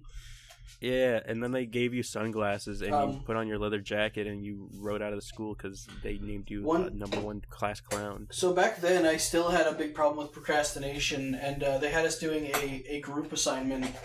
And at one point, I missed a part of the assignment, so my teacher removed me from the group and put me in like my own group and was like, you have to be on your own now because you can't hold like your group weight back. Which, in retrospect, I guess is fair, but like, that was so horrible that, like, the worst part of it was that, it was a big, like, year project. So it was, like, at the end, they brought in all the parents and, like, had the kids present to them. And obviously mine was shit because it was just me working on it alone. And I remember I cried because I was working with my friends and now I'm trying to make a horrible project alone. And all the parents are like, wait, this is just one kid? Why does he not have a group? Do you have a group or no? No, I'm just on my own. It was horrible. That's fucking psychotic. That's what. Okay, for real. Let's talk fat. Like that's what's wrong with society is when fucking teachers pull this weird hierarchy bullshit where it's like, I have more power than you. Oh yeah. And I know that you're the weakest link, so I'm gonna cut you out and fucking put you in the dirt. I have so many things from like high school that if I had only known that these people are not like that much higher up than me. They don't have that much more wisdom than me. They don't have power. Things would have been so much better for me in school. Like, if I was able to... Like, there were times where I kind of knew on some level that the person was bullshitting, but I couldn't, like, articulate that. I couldn't just be like, you're a fucking idiot liar. You're just fucking with me and you know it. Like, or if you did that, you would just... But like, if you just, because I knew kids like that in high school and middle school. But the thing is, the biggest thing is, at the end of the day, it doesn't matter because the teachers will just shrug you off or just send you to the principal's office. Like it becomes like a moot point at that. I guess what I mean is like, at the end, if you have a strong enough resolve, there is nothing they can do to you short of like expelling you. But if you've done nothing genuinely wrong, then they won't do that. They can't truly punish you unless you like fucking killed someone or something. Yeah, like I talked about this in my middle school. Like literally, I had what I would describe as a mixed breed, a half school shooter, as it were, because he didn't have the full trench coat. You know, it went to his knees. It didn't go all the way down like a real duster. You know, so you know. Like one of his parents was a school shooter, one of them was normal, right? So he came out cool, he came out epic, and like you know in middle school, especially in like in like middle school when you have like Americans history, right? And it's like, oh, the cowboys and the Indians, they were happy fellows, and then they had to change midway because that was when people were getting woke, and they're like, actually, it's the Native Americans. But that's not even the story. The story was the guy would just stand up in class and be like, yeah, what about the part of when the Pilgrims and like America basically did the Trail of Tears, and they plagued them with plague blankets, and they told them to move off their land that they own, and they shot them with guns and killed them. Like he would just pull this shit out of his ass constantly, which was real shit, and then the teacher would just have to be like, yeah, that we talk about that in high school, we'll talk more about that in high school. that was her response to everything. Yeah. I was like, damn son, I wish I had the cojones to be this kid. I remember the thing that happened to me, this was near the end. It's something that's like, it just feels nice to think about because I was finally mature enough to be like, you're just fucking with me and I have no time for this and I just want to get back to class. There was a time where I doodled in my sketchbook when I was in high school. Or not sketchbook, my notebooks rather. And one day I forgot a notebook out of class and my teacher, I guess, flipped through it and then like turned it into the principal because though there was drawings that were dark or something in it. Yeah, you had Isabel in a trench coat shooting up your classmates, right? This was pre-Isabel. I didn't draw Isabel. Oh, damn. Damn. This is a primordial time. Deep lore. Yeah. But, yeah, like, at that time, I don't remember what it was. I think there might have been a character that was, like, holding a really badly drawn gun or something. That was, like, by far the worst thing. But, like... It was just so annoying. I just, like, sat there. They had, like, a bunch of sticky notes. It was, I think, a guidance counselor and maybe the principal or someone else in this office with me, sitting down. And I was just Principal Feathersworth, right? That's his name. It was two ladies. Yeah. They were both bitches, and I hope they're dead. Bitches. But, basically, these two, like, retarded bitches were sitting there with their thumbs up their asses and their eyes crossed, and they just were like leafing through my notebook, and they would open the notebook up and they'd look in like I'm trying to think like one of them was a poem, a kind of like emo-ish poem, like a slightly dark poem, Edgar Allan Poe-esque, but like short. But but it was just a Midnight Dreary, and they didn't know that. But they were like, "What is this dark poetry?" And I was like, I had to copy a poem for a class into my notebook, and that was the poem that I copied into my notebook for the class. And they were just like, "Oh, okay, we'll move on to the next thing." Like just this pathetic fucking trying to like have a gotcha moment. One of them was, I was really into SCP at the time, but I didn't have good ideas back then, so I was trying to be like, I'm gonna write a really shitty, like, an object SCP, right? You know, the classic quintessential, it's a spoon, but the reflection in the mirror is from another universe, right? Like, it's a spoon that bends itself. Yeah, it's a spoon where its normal state is bent and you have to unbend it. It's just a normal spoon that's bent. Cruel punishment. But you know, I want to do one like that.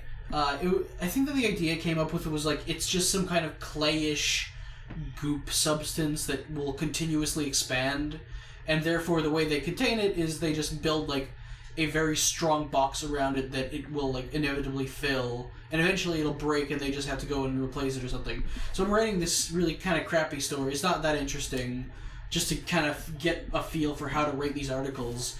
They go open it up, they go, what is this? This was like really serious. They were like, what is this? And I was like, oh, it's a thing called an SCP. It's like this online writing kind of project thing that people do. It's kind of hard to explain. Well, you better start explaining it. And I was just like, they cut me off and say that, and I'm like, are you? That was the moment where I was finally like, this is unreal. You guys are. I didn't say fucking, but I was essentially saying like, you guys are fucking idiots. You can't seriously have me here right now asking me about SCP stories, about goop that gets bigger. Are you this is not real. I'm in high school. I'm basically an adult. I'm about to fucking graduate, and you're just like harassing me because like I got the sense that like they really wanted to. That, you know how like when you're in like a weird delusional mindset, you just envision yourself doing crazy things in the future based on very small things today. You know, like, you're walking into a room, and then you're like, you see a weird guy, and you're like, if that weird guy did something crazy, then maybe I could, like, get, like, my pencil out of my pocket, and I could, like, if stab that guy him. shoots up the school, I'm gonna hold up the lunch tray and block all the bullets. They're thinking in their heads, we're gonna catch the next school shooter, and we're gonna be heroes. Yes. And they're looking for, like, their hammer's looking for nails, and I'm just like, I don't want to be part of this shit. I want to finish this up so I can go back to class, because I'm missing class for you fucking dweebs, and then I want to pack up and go home. This is stupid. But you gotta admit, when he took all those pictures of you in the trench coat, and he said cool stuff like on fleek. When I took all those pictures of my guns tomorrow. Yeah, of your father's guns rather. Yeah. Yeah, that was a bit unhinged, but they didn't find that, so that's when I was posting all those pictures of me like studying the Anarchist Cookbook. Yeah, well, that was just Nile Red stuff. The Nile Red told you to do that. That's the funny. I've mentioned this before. The Anarchist Cookbook is always funny to me because people would share that around as like an edgy thing, but like you know, like they would share it around in like deep web forums and stuff, and the response is always like, you don't need to do that. It's a chemistry book. It's Not just only normal that, chemistry. Like, yes, it's called the Anarchist Cookbook. It's very edgy. It's very cool. But it's just basic chemistry. It's like, yeah, if you combine an oxidizer with a solvent, it burns. Wow, you did it. Not only that, Tom, but there are some libraries that are just a part of like the government libraries. You know, if anyone ever goes to those anymore, there's libraries that have that book, like the solid version of that book. Because it's now like an iconic part of history, and it's just like, well, yeah, why not just have this information be public to the people? They should know it, right? And so it's just in public libraries. Like, it's not even that interesting. It's like how people are like, Catcher in the Rye was banned in some schools. It's pretty edgy, dude. And it's like, it's just about a kid who like hires a prostitute. It's literally Christian Weston Chandler, but like for the 1950s. Like, that's all that book is. But nobody has the balls to say it. Yeah, he says the N-word. Isn't that literally why it got banned? Just literally because he says the N-word? Or like someone says the fucking N-word? Huckleberry Finn would never exist. But that also got banned in the same schools. Yeah, who cares? Because they're bunch of liberal arts colleges that you like, Tom. I don't. I don't like all those colleges that you go to. They're talking about women's study. Yeah, I study women all the time, Tom. Yeah, high five, high five. It's a sad truth that if your degree ends in studies, you're probably doing something that will... it's a weird perpetual cycle where you're probably doing something where the only potential employment is teaching it. Yeah. It's like Big Bang Theory, right? They're all, physicists. Yeah, whatever the fuck that means, all right? Yeah, they study what made up bullshit. Yeah, okay, Albert Einstein. More like Albert Lamestein. Yeah, get out of here. Flips notebook. I don't need this. Yeah, it's ridiculous. These people make money studying nothing. It's studying antimatter. The matter that's literally nothing. They can't see it. All right, yeah. Actually, and I'm the dumb one. That's actually something that's really crazy. If you want to talk fucking physics, we make antimatter. Like, antimatter isn't, like, theoretical. You're probably thinking of dark matter. Antimatter is literally like, no, yeah, it's just matter, and its gravity works the same, but when it contacts normal matter, it terminates and creates a massive amount of energy, kind of like an atom being split. Yeah, we discovered there was like this weird I forget what the fuck the article was, but it was either like the North Pole or the South Pole, like because you know how there's like research bases out there that are like looking at signals and shit. There was just one that was able, like you just saw like a flow of like a bunch of those just somehow like collide. Right? Yeah. Yeah, yeah. Because those are common. And it's just. Yeah, and they're just like, but it was weird because it was like a huge mass of them where it's like, this is a little ridiculous how many there were. Yeah. Like, they thought there's like scales were broken and shit, and it's like, no, that was just a real ass reading. Yeah, it's interesting. And it like, made the. Like antiprotons have to basically be manufactured through like really weird means. I think with like particle accelerators or something. Anyone who knows about this, I'm sure, is like, you're an idiot. But anti-electrons are they just occur naturally, and they're fine. Like I think that one of our early particle accelerators at like CERN was an electron positron collider, where it just speed up an electron, speed up a positron, and then smash them together so that they would instantly terminate and become pure energy, and then we would just be like, okay, what comes out of that? Yeah, I like it. I liked it back in the day because like there's like a whole video on YouTube about this where like the particle tech race where people are trying to invent new elements and stuff like that. Bobby Broccoli, yeah. Yeah, that one. He talks a lot about this stuff if you find it interesting. I always just find it hilarious that you have like these old timey pictures of these guys with like particle accelerator machines that are basically like that's the size of your car. Oh yeah. It's like. Yeah, that was the first tech at the time because it was just easier to smash particles together because you didn't need that much energy. What are they called? Well, that's the weird thing that like to make elements you don't like. CERN is not making new elements. It's too much energy. Like the machines that they use to make elements now are like the size of like a room or something. Maybe a bit bigger now, but like. They're still small because you just don't need that much energy. You don't need to spin it around a million times around a kilometers long ring. Yeah. But it's just like it's interesting how like that kind of shit happened. I think what am I there was the Van der Graaf generators. That's what it was. It's kind of like a Tesla coil. Like it just kind of makes arcs, but. That was a particle accelerator. It accelerated particles along these arcs and was used to like study, atoms and their effects and things like that. It was really interesting. Yeah, that Atom was like Man. The fucking 20s and shit.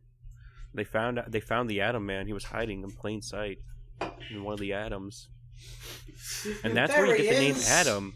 That's where you get the name Atom. That's a little fun fact about that. It's actually a fun fact if you look into it. The name Adam is never mentioned or used until the 1950s. Not even in the Bible. Yep. Adam and Steve. Yeah. Never heard of him. Adam's real name in the Bible was Carlos. Carlos Mencia? Yeah. He's a really good comedian. He's the bestest comedian. I know nothing about his comedy. All I know is that his name is Carlos Mencia. And that's just, all the lore you know? It's just a name that rolls off the tongue and is funny to say. I just know that like Darth Vader is like Luke's father. I don't know what Star Wars is. That's like the equivalent. I mean, I hope I ruined a kid's life out there now that he knows the spoiler to the fucking oldest movie in the goddamn world. I assume that he's like George Lopez or that other guy where their only comedy is that they're like Latino. Yeah. Is that his thing? It's like how he just comes out and goes, I'm Mexican, yo! It's like how Harvey Weinstein is known for being Jewish and also it's not, we don't have to. I don't think that's what he's known for. But he's known for being Jewish. Well, yeah, fucking Weinstein. That's his defining trait. Whine about it some more, Tom. Yeah. Yeah. What about Epstein? Sure, love that. Epstein. Not only did Epstein do all the other, that stuff with the island and all that, but he even invented a virus. Can you believe that? Yeah. It was called capitalism. Yeah, we get political here. All right. I was referring to Epstein-Barr virus. Oh, no. I thought we were gonna go somewhere about how we should throw the monarchy out. Bring back the monarchy. Yeah. People don't realize this, but America is already living under a monarchy as we speak. Yeah, it's a sham. Yeah, the whole three pillars of blah blah blah. Yeah, I don't need to know this in school because I know that the one true ruler is the Queen of England, and God rest her soul up in heaven, Jesus Christ, R.I.P. But she's still the queen, dude. I don't believe in this fucking what. Who? What? A guy being a royal? Yeah, fuck that shit. Queen Elizabeth, I could have seen it, but I had the funny little rock collision accident. So Queen Elizabeth is still the queen. She's just hiding. Yeah, she's hiding, much like Jesus. She's hiding in the tomb with the rocks. Well, still. No, it's like that scene from fucking Star Wars where Darth Vader turns around and the helmet lowers down onto his head. Yeah, it's much like that. That's for people who don't know what England is. That's kind of basically what that is. If you've seen Star Wars, you get the gist. Yeah, Star Wars is just because not a lot of people know this, but all the set pieces, including the Death Star, are just what England has. It's just what England's about. That's where every set piece is in England. It's kind of like how The Hobbit was recorded in Australia. That's what Australia looks like. Mount Mordor, Doom, or whatever the fuck they call it. Yeah, that's all Australia. The cool little Hobbit holes, Australia. All right, New Zealand. Yeah, New Zealand is Australia. All right, that's a little trick they don't tell you in the history books. Is that they're just one fucking country. It's just Australia, dude. Well, we just New Zealand. Never heard of them. Joe, cover your ears. Don't listen to this man. Yeah, Joe, don't listen to this. Joe is our Aussie listener. And Falcons. Falcons and Aussie? Yeah. Whoa, that must mean they have a huge cock. Actually, you know what? They're Aussies, so they wouldn't care. It would only matter if there was a Kiwi here. Yeah. They don't mind fucking pretending that New Zealand is part of Australia. It's funny because Australian is England, so if you think about it. It's kind of like Americans. It's kind of like Americans where it's Canada's basically a 51st state, and even Canadians are yeah. I mean, yeah. So what if we rely on you on industry and we need resources from you? So what? That's what they say. Those fucking dweebs. Now you're the one talking about Jews. You're doing the fucking Jewish accent. That's not Jewish. That's trumpet guy. No. Yeah. So what? I walked America up on stage. What do you do? That's what Canada wants. I walked George Washington up on stage. Who the fuck are you? Who the fuck are you? States represent the silence of the world. States represent the sanctity of creativity. The fuck are you? Damn, Australia really got it bad from trumpet guy. Is New Zealand... I'm curious, is New Zealand kind of like your guys' version of Wales? You just call them all sheep fuckers? Yeah. It's like, it's like the Irish. They just treat them as third-class citizens. The natives are higher up than New Zealand's are.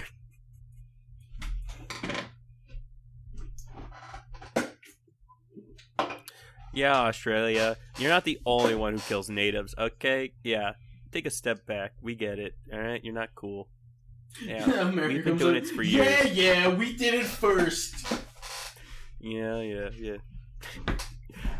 Just following in America's footsteps. Yeah, you're gonna have your golden years, and you know what? You're gonna fall off. You're gonna fall off like the rest of them, alright? Wait, did you say Australia's gonna fall off? Yeah, like America right now. It hasn't already happened, is what you're saying. No, they're gonna have their golden years where they become it's basically oh, so you're saying they haven't risen to fall in the first place? Yeah, well, they're going to rise and then they're gonna fall. What if Australia becomes the next world empire? Well, it will, because it does so much, communist activity with China. So, when you're a country like that, who has no scruples and does business with China, I don't think of any other country that's done that like America with like Russia or anything like that. I don't think anyone's done something like that. But when you're like a cool shitty company and you like live in Australia and you do business with China, I think there's some weird stuff. The thing with Australia is that like their entire, and I'm not blaming them for this. This is actually something that they're trying to fix. It's just because of where they're located. But their entire economy hinges entirely on and is entirely reliant on China. Whereas during the Cold War with Russia, it was we had like economic relations with Russia, but it was very one-sided. We did not need Russia. If Russia suddenly cut off, if they were like, you know what? We are no longer trading with you. We'd be like, oh. No oil for you. Okay, like, thanks for the Alaska, by the way.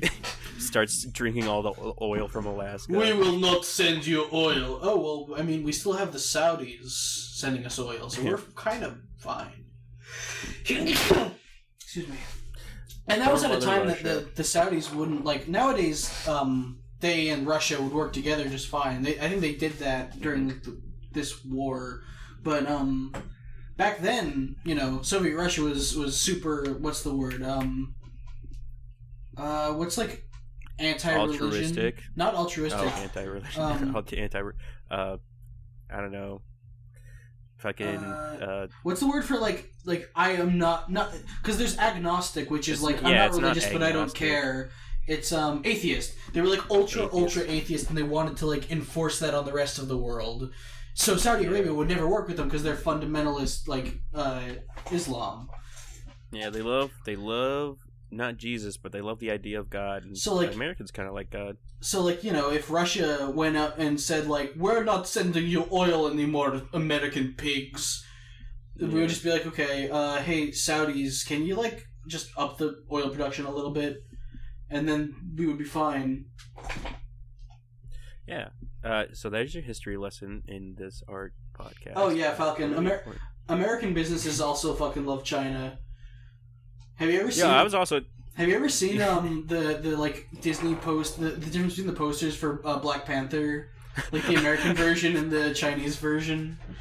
Funny you bring that up because Australia is gonna be the new Black Panther. It's gonna have this weird technological boom, and they're gonna have unobtainium or whatever you call it. They're gonna be fucking Wakanda. Oh, Falcon, yeah. Hold on. Let me look that up real quick. Well, you looked that up. What I was referring to is how the fact that, I don't know if you recall this, but what America would do is we would use shell companies to buy metals from Russia, and then we would use those metals to make stealth bombers and and then one crashed in Russia, and because of the way metals work is much like DNA, you can figure out where they were found and made because of carbon dating and other stuff like that. And they found that the metal that was on this new high American tech vehicle was the same metal that they've been sending to these shell companies, and so they're like, oh, fucking damn it. They got hoisted by their own petard because they were just fucking, yeah, we want money for metal. Oh, by the way, Spark, I sent that poster in the chat. Basically, yeah, where they get rid of the black. They're like, well, we can't have a black guy on the poster because that'll scare people. Yeah. Poor black guys. They're cool. They deserve more representation in Chinese media. It's weird because it's what? Weird that no, Falcon. That's not what that means at all. No, that's true. Asians generally are very racist against. They're racist against fucking. Oh, I thought you were talking about genetics. I thought you were talking about some weird fucking. No, Falcon, Aryan you're right. Shit. Asian countries are extremely racist, against each other. Fucking Koreans hate Chinese people and Japanese hate everyone. It's funny. It's iconic. If you're a black guy, you're just gonna get fucking. I mean, I don't want to say that people will be active, because you can go to China as a black person and be safe, but people will treat you weird. People will walk up to you and try to take a selfie with you because you're a black guy and that's novel. I'll say this much, like it's because people will see this a lot in American news, where it's like, oh, this person's racist towards this person or whatever, like, and news likes to look at the bad side of stuff. But when I see stuff like that in America, where it's just like, can you believe that this racist thing happened? It's like, yeah, I can, and I'm glad that it's being able to be broadcasted to a wide range of people, because it's like, it shows that we don't tolerate this shit. We put it on full blast, and we point and laugh and mock these people for doing the things that they do. Yeah. And you can't really have that without, breaking a few eggs, aka, forcing a bunch of random people from different places in the world to like meld in one area. You're gonna have a shit ton of sparks, but it's a surefire way of just like spitfiring and just making everyone become homogenous and be like, actually, the thing we hate most is capitalism. We hate rich people. It's like that's what really matters, I think, in a massive society where you don't want people to be just mean towards each other about things they can't control. You kind of need those sparks to fly at the beginning so that people can really like hash out the real reasons they don't like people. Well, it's more like they need to just live together for like one generation where it's not even hashing out those things. It's that they cease to even like matter to the majority of people. Acknowledge it, yeah, because it's not. I don't want to be the person that says like racism just doesn't exist anymore, because it does. But like, to the average person, it is not a constant thing the way it would be in like, I don't know, apartheid South Africa or something. Where it's just like in the 1960s America. Today, it's like, it's not even something you think about unless like unless it actively comes up. It's not even a novelty at this point in America to be like, whoa, there's a guy from a foreign place, because everyone's a guy from a foreign place, like literally, like everyone. Yeah, go to any city and like half the people will be like tourists from other countries. Yeah, hell, even in like bumfuck nowhere, like in the Texas or like West or just anywhere, like it's so homogenous with just a random hodgepodge of characters. Like New York is a classic one you always point at, because it's just, there's just so many people in it that it's just plain to see. Yeah, New York is super international. You just see it on a broader scale, but even in like small towns, there's always gonna be like, oh yeah, there's the guy that kind of looks Roman-esque. Oh, there's the guy who's black. It's just like, yeah, everyone. It's just everything. The guy That's who's what black. Yeah, and it's like, it's just like a norm. Like, it's not like, it's weird because like you go to places like Japan and it's like, you maybe see like 1 or 2 Americans, like, and you're lucky if they're not like just visiting, because for whatever fucking reason, like Japan has like a stick up their ass where it's like, no foreign people can live here. We make it very hard for them to come in. Do they? It's like, that's the reason. Yeah, they do. A lot of people, like, I see a lot of Americans and like Europeans moving to Japan lately. I feel like they might have loosened those rules like recently or something.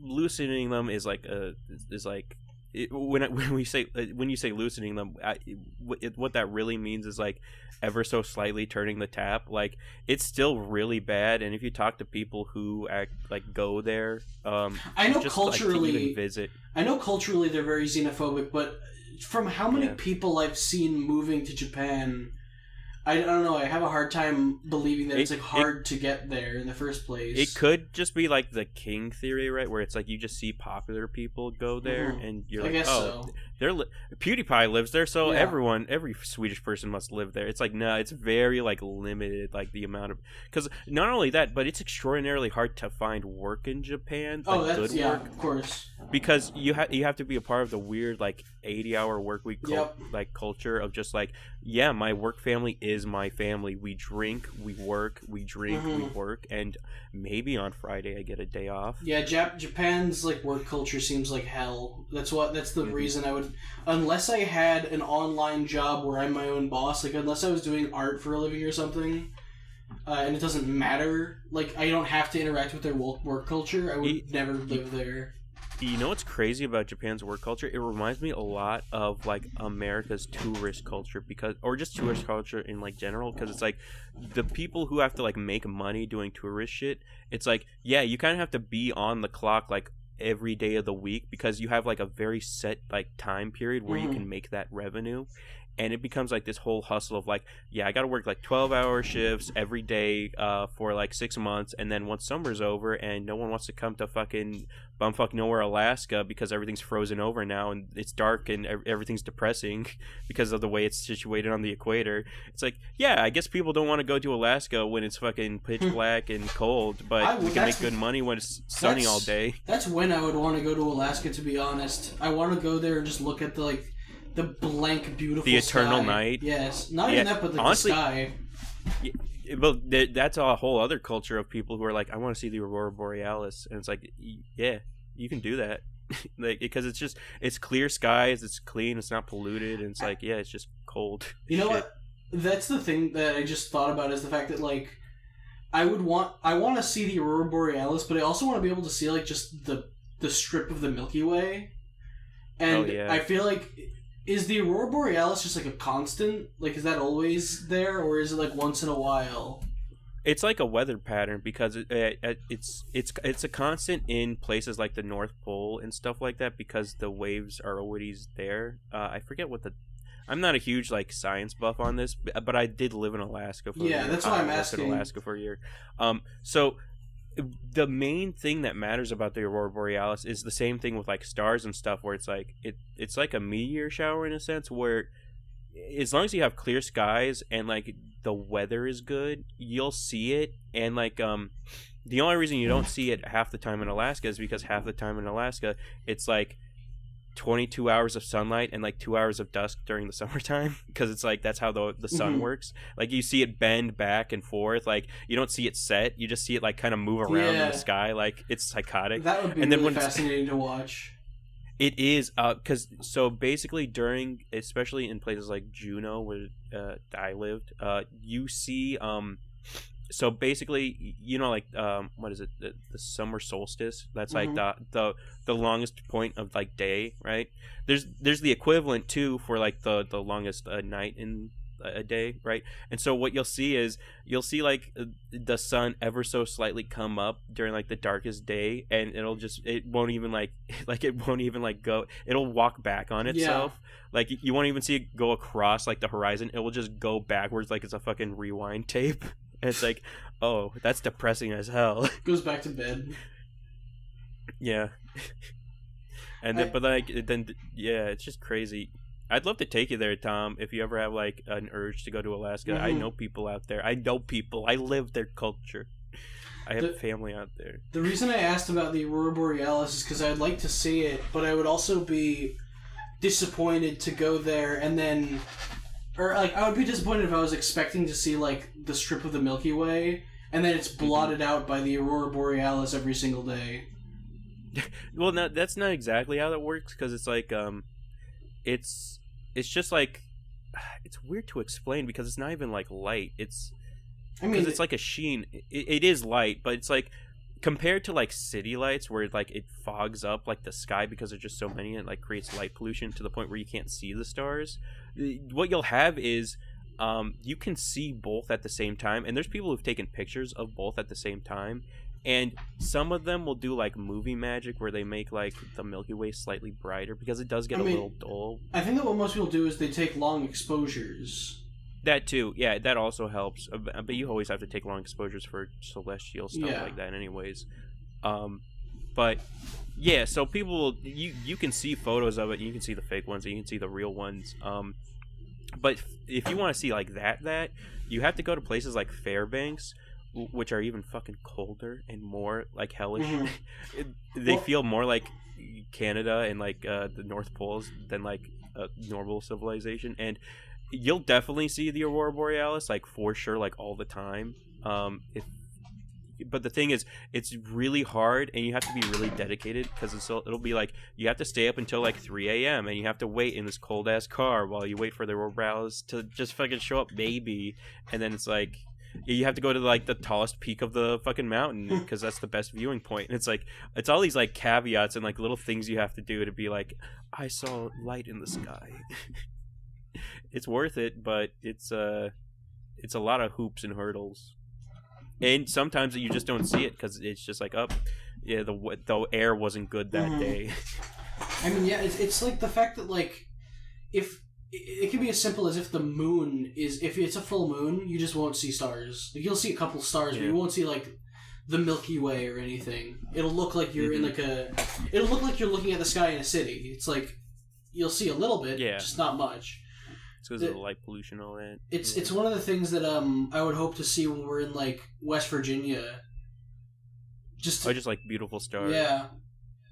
Definitely, because we'll be there for like a week. Mm-hmm. Oh, speaking of, I for those listening, we tend to do, or at least we're trying to make it like an annual thing where people on this server or just people who live in America in this server meet up for like a little art event. And our next one's going to be in West Virginia. Locations still need to be found. But I got time off for that, Tom, so I can finally put the schedule set in stone when week is going to happen. But yeah. So yeah, feel free to come and harass us. Yeah, feel free to come out into the middle of the woods and like pretend you're like a bear, and we have bear spray, of course, and we're going to spray it at you vigorously. But you'll be fine because you're wearing a suit. Yeah, you're wearing your furry suit because you thought it was a furry meetup.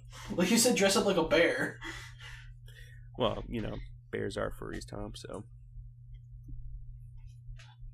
Falcon, bears are people, too. Falcon, why don't you just build a giant, like, boomerang?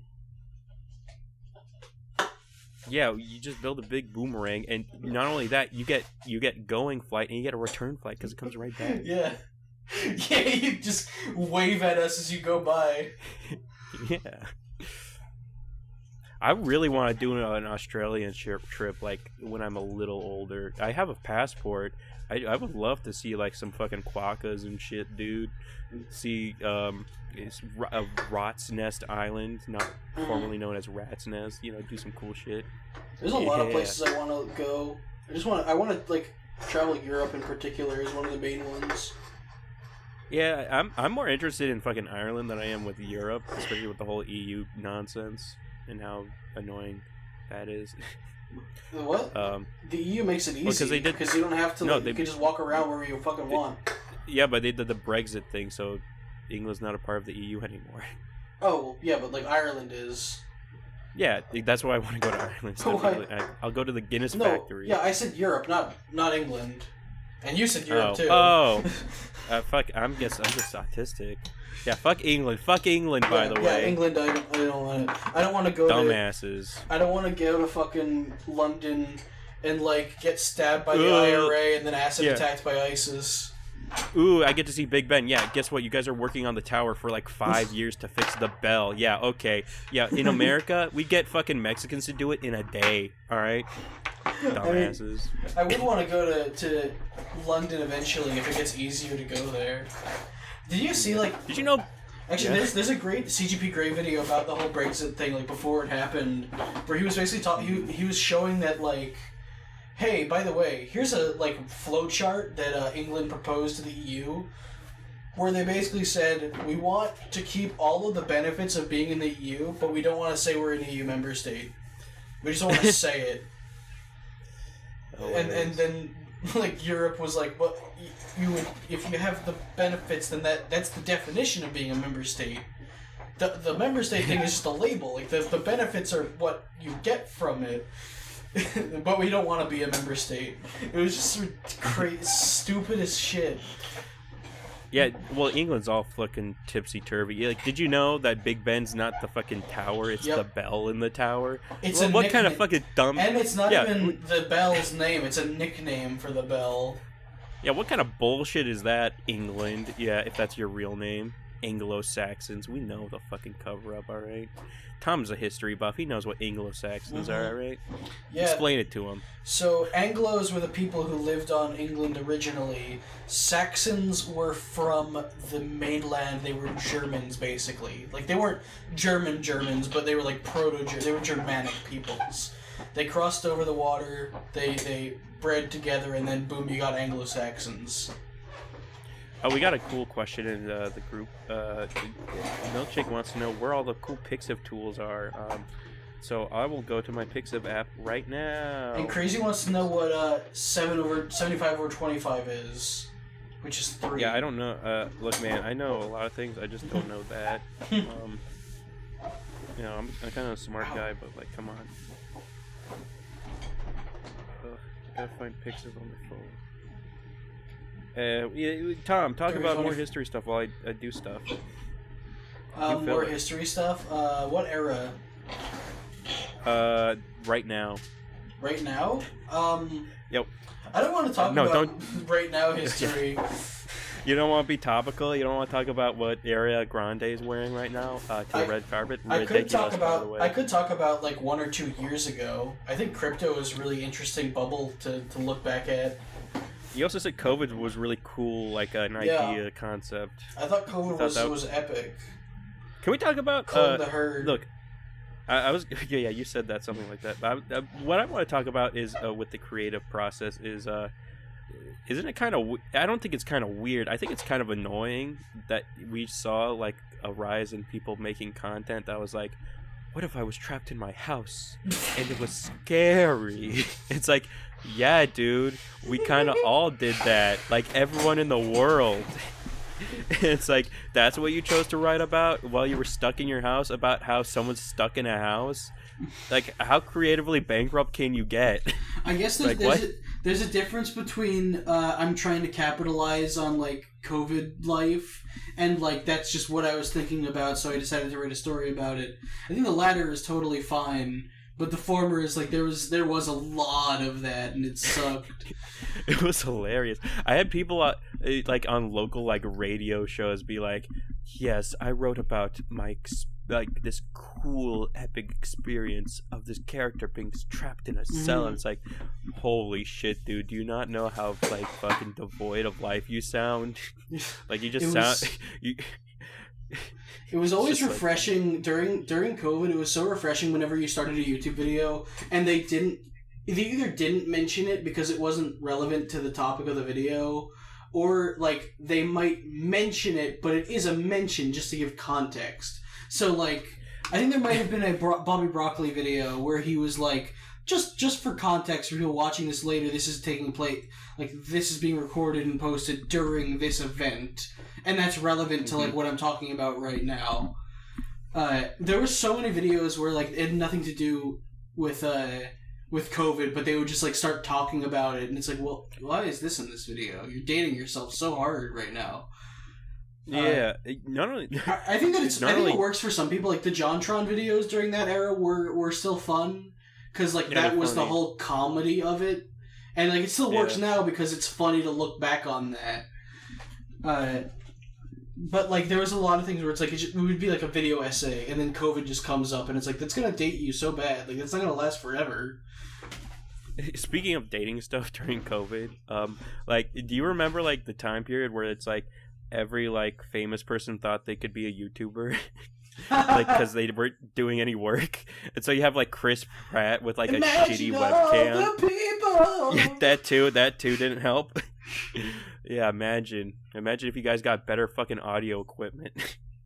You're rich fucking actors. It doesn't cost that much to buy a fucking Scarlett and like a $70 mic and learn how to like do leveling. It's on YouTube. That was something that Jack Black did, but he was like the only one that was somewhat successful with it because people just really fucking like him, which is fair. Also, Jack Black was basically he is the equivalent of like what a YouTuber was when YouTube or like the internet didn't exist. Like he was just a guy who wanted to become famous rocking out, and so he just did that. But like, the weird thing, you know what, have you ever watched his YouTube channel though? I only watched a couple of his videos because like it still carries the stench of Hollywood. He doesn't this is a similar thing with who's that one really... There's one really famous guy who does YouTube. I can't remember what their name is, but they have their own name in all of their thumbnails. It's never, I'm doing this thing. It's, this person's doing this thing. I wish I could remember who it was, but like it comes off as weird because it's like their old... Oh, Adam Savage. That's who it is. Adam Savage has a very old media view of how things are done on his YouTube channel. Oh, yeah. Where when he goes off and he does something, it's never just like him fucking around, like recording on his phone and having fun. He always has like his crew And I'm not criticizing Adam Savage. He's great. He's a great content creator. It's just his ideology behind it is interesting because it's never personal. It's never, I'm going to this maker shop. It's Adam Savage explores this maker shop, and it's like, that's kind of weird. You never see that with other YouTubers. And Adam Savage wants to be like a YouTuber. He wants to kind of mesh with this community, but he just has like such an old media way of viewing things. And the Jack Black's channel is a lot the same way. It's like all of it is very heavily produced. There's not even his stuff that's very casual. He posts very little of it because it seems like it must be going through layers of like publicists. It's not like normal YouTubers where when they post some shit post, they just record themselves talking for 10 minutes and then post it. It's not like critical, even though it's the same tone. It's very strange. It just feels weird, even though the content is sometimes decent. Yeah, I mean, it's probably just one of those things where it's like you can't teach an old dog new tricks. Exactly. It's just like it works for him. So like, why change the format? It's an easy format to like do. If you were used to doing it in the industry. I think that the reason the Jack Black one feels weird is because when he started, he really tried to pitch it as if I'm gonna be like, I'm not Jack Black, the celebrity starting a YouTube channel. I'm just being a YouTuber. Like, he just, like, shit posted a couple times. He would just, like, sit in front of the camera and talk and scream and fucking... He had the PewDiePie chair, so he would, like, flip back in the middle of, like, what he was doing. And it was entertaining, but, like, he only did, like, 2 or 3 of those or something. And they were all very, very spaced apart because... he didn't have that YouTuber brain of, like, you wake up and you're like, you know what, I'm going to record something real quick. He was still in the old media mindset where you got to have a schedule, you got to set it all up, you get ready. But it's like all you're doing is, like, shit posting and talking about memes. Like, you chill out a little bit, loosen up. It's always interesting. And then you have what you're talking about, which is Chris Pratt goes to his publicist and says, "Hey, can I have a YouTube channel?" And then they wait 6 months to approve it. And then they're like, "Okay, this is my first video idea." And then they wait another 6 months to approve it. It's so weird how different industries work like that. Like, if people like think that like people have this mindset about like the like book industry where it's like, yeah, it's like acting where it's like you need to talk to a publicist and they need to tell you to do stuff and do these things. It's like, no, what a publicist really just wants is for you to have a finished book on their desk when you go to talk to them. They could care less about like the ideas you have. I mean, you just that's actually not totally true with books. A lot of the time you'll go to a publisher. This is if you have a good relationship with the publisher, though. You'll go to the publisher, you'll submit your book. And then usually they won't just be like, okay, we're publishing it on whatever. Usually they'll come back to you and say, hey, we think you should make these changes. And then you can have a back and forth. And I know that sounds sinister, but a lot of the time the changes they recommend are good. Because for a lot of authors, that's the first set of eyes that wasn't theirs that was on the book.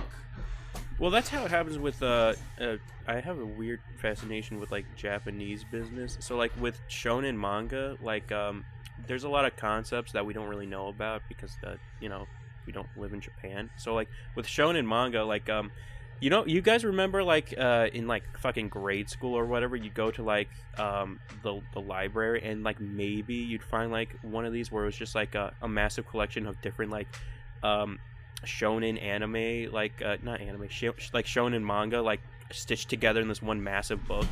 Like, they would use those in Japan as a way to, like, scout and see which, like, manga was, like, popular to the kids reading at the time.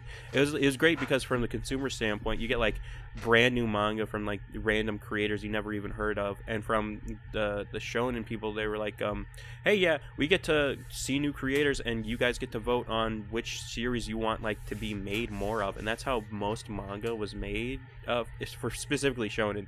And it's this interesting flow where you talk to this publicist and you're like, here's the manga that I want to be posted in Shonen. Do you think you would put it in Shonen Jump? And they're like, yeah, we'll put it in Shonen Jump. And then, because Shonen Jump was the name of like the big collection, and then what would then happen is kids would vote on the manga they liked, what they didn't like, you know. And of course, most of the Shonen, Jump mangas that won were the ones that were like Dragon Ball, where it's just a cool character. It's just like a cool radical kid going on an adventure, because that's what kids can relate to.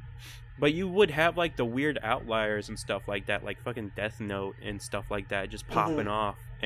And it's like, yeah, because there's also like a broader demographic, and if you know who to like reach out to, even when you know like, oh, I'm going to fucking Shonen Jump to like publish my stuff, they're a kids thing, they do kids stuff, and it's like, well, no, if you really like can get like that edgy teen angst, demographic to read Shonen Jump magazines, that's good for the company and it's good for you. And yeah, I think stuff like that is really interesting when it comes to like a business standpoint of like knowing how to like not like source like good ideas, but more like kind of like turning art into this weird like machine that makes you money. Like in this weird fucking Orwellian like viewpoint of art. But it's like it worked for Japan, and it worked for Shonen, and they have like, they're still going to this day, still taking away, making new mangas, and still publishing the ones that everybody loves, like fucking One Piece. It's like, yeah, all right, it works. Also, Milkshake, which version of Pixiv did you download? Because there's like 3 different versions. I have Pixiv Sketch. That's the one I like. It's really handy. Like, for those like, wondering. Is it like a separate app? It's weird, right? So, yeah, so they have like 3 different apps, and I don't know why. I think it's just so... the iOS App Store? Because when I searched Pixiv, I just found Pixiv, but it didn't really look hard. Yeah, so for those wondering, Pixiv has like 3 different variants. I think the idea is you can download an app for your specific use case. So like there's Pixiv, like that's its name, and that's literally where you go to see other people's art, and that's about it. And then there's Pixiv Sketch, which basically has like the people sketching in Pixiv posting, as well as just Pixiv posts in general. And you can also sketch in Pixiv Sketch, because that's the fucking name. And then there's like this third one that's mainly just like the art thing where you just draw on it. It's not really for posting or anything like that. I know that, but I like Pixiv Sketch because it's like a combination of both. I know you can do like art streams on Pixiv, which is cool. Oh yeah, there's a lot of cool shit about Pixiv. The only thing is, I assume that you can't do not safe for work because you need to like censor it in real time. Well, yeah, I mean, it's weird. I wonder where the like cutoff is, where it's like, do you draw a dot and like, oh, that's a tit. Yeah, fuck you, you're gone. I assume that the cutoff is just the same as Japanese cutoff. Like, you can draw boobs all you want, but if you draw a penis without a little line over the tip, then suddenly you've broken the law. Yeah, also for those wondering about Pixiv Sketch, it's kind of like the equivalent of like the TikTok of drawing, which is a weird comparison because it's like existed way before that. But there's literally like a plus button on the UI that you just hit, and like it brings you to a menu that shows you all of the stuff you've drawn in the app, or all the stuff you've just uploaded to the app. And then it's like you click on the thing that you want to draw on or like post, and it's like instant. It's like, oh, there you go. Oh man, that's such a good idea. Like an art program that's combined with a social media platform where it's just you're drawing on your canvas and there's a button that's like post to platform. Yeah, it's literally 3 clicks. That's all it is. So it's literally like you hit the plus button, you hit the canvas you want to draw on, you draw on it, and of course there's more clicks when it comes to drawing. And then once you're done with the sketch, you click post, and it's like instantaneous. It's like a perfect through line. You know what I would really like? I would love to see like someone make some kind of Clip Studio plugin that has like a post to Twitter button. But the caveat is I don't want the post to Twitter button to post the whole canvas as like a PNG. I would want it to do kind of like the snipping tool. Like you click post to Twitter and then you select the part of the canvas you want to turn into a PNG and post. Because that's how I post things now. Like I never That's how Pixiv works, Tom. I never save and export. There you go. That's how you do it? You like select the part of the canvas you want to post?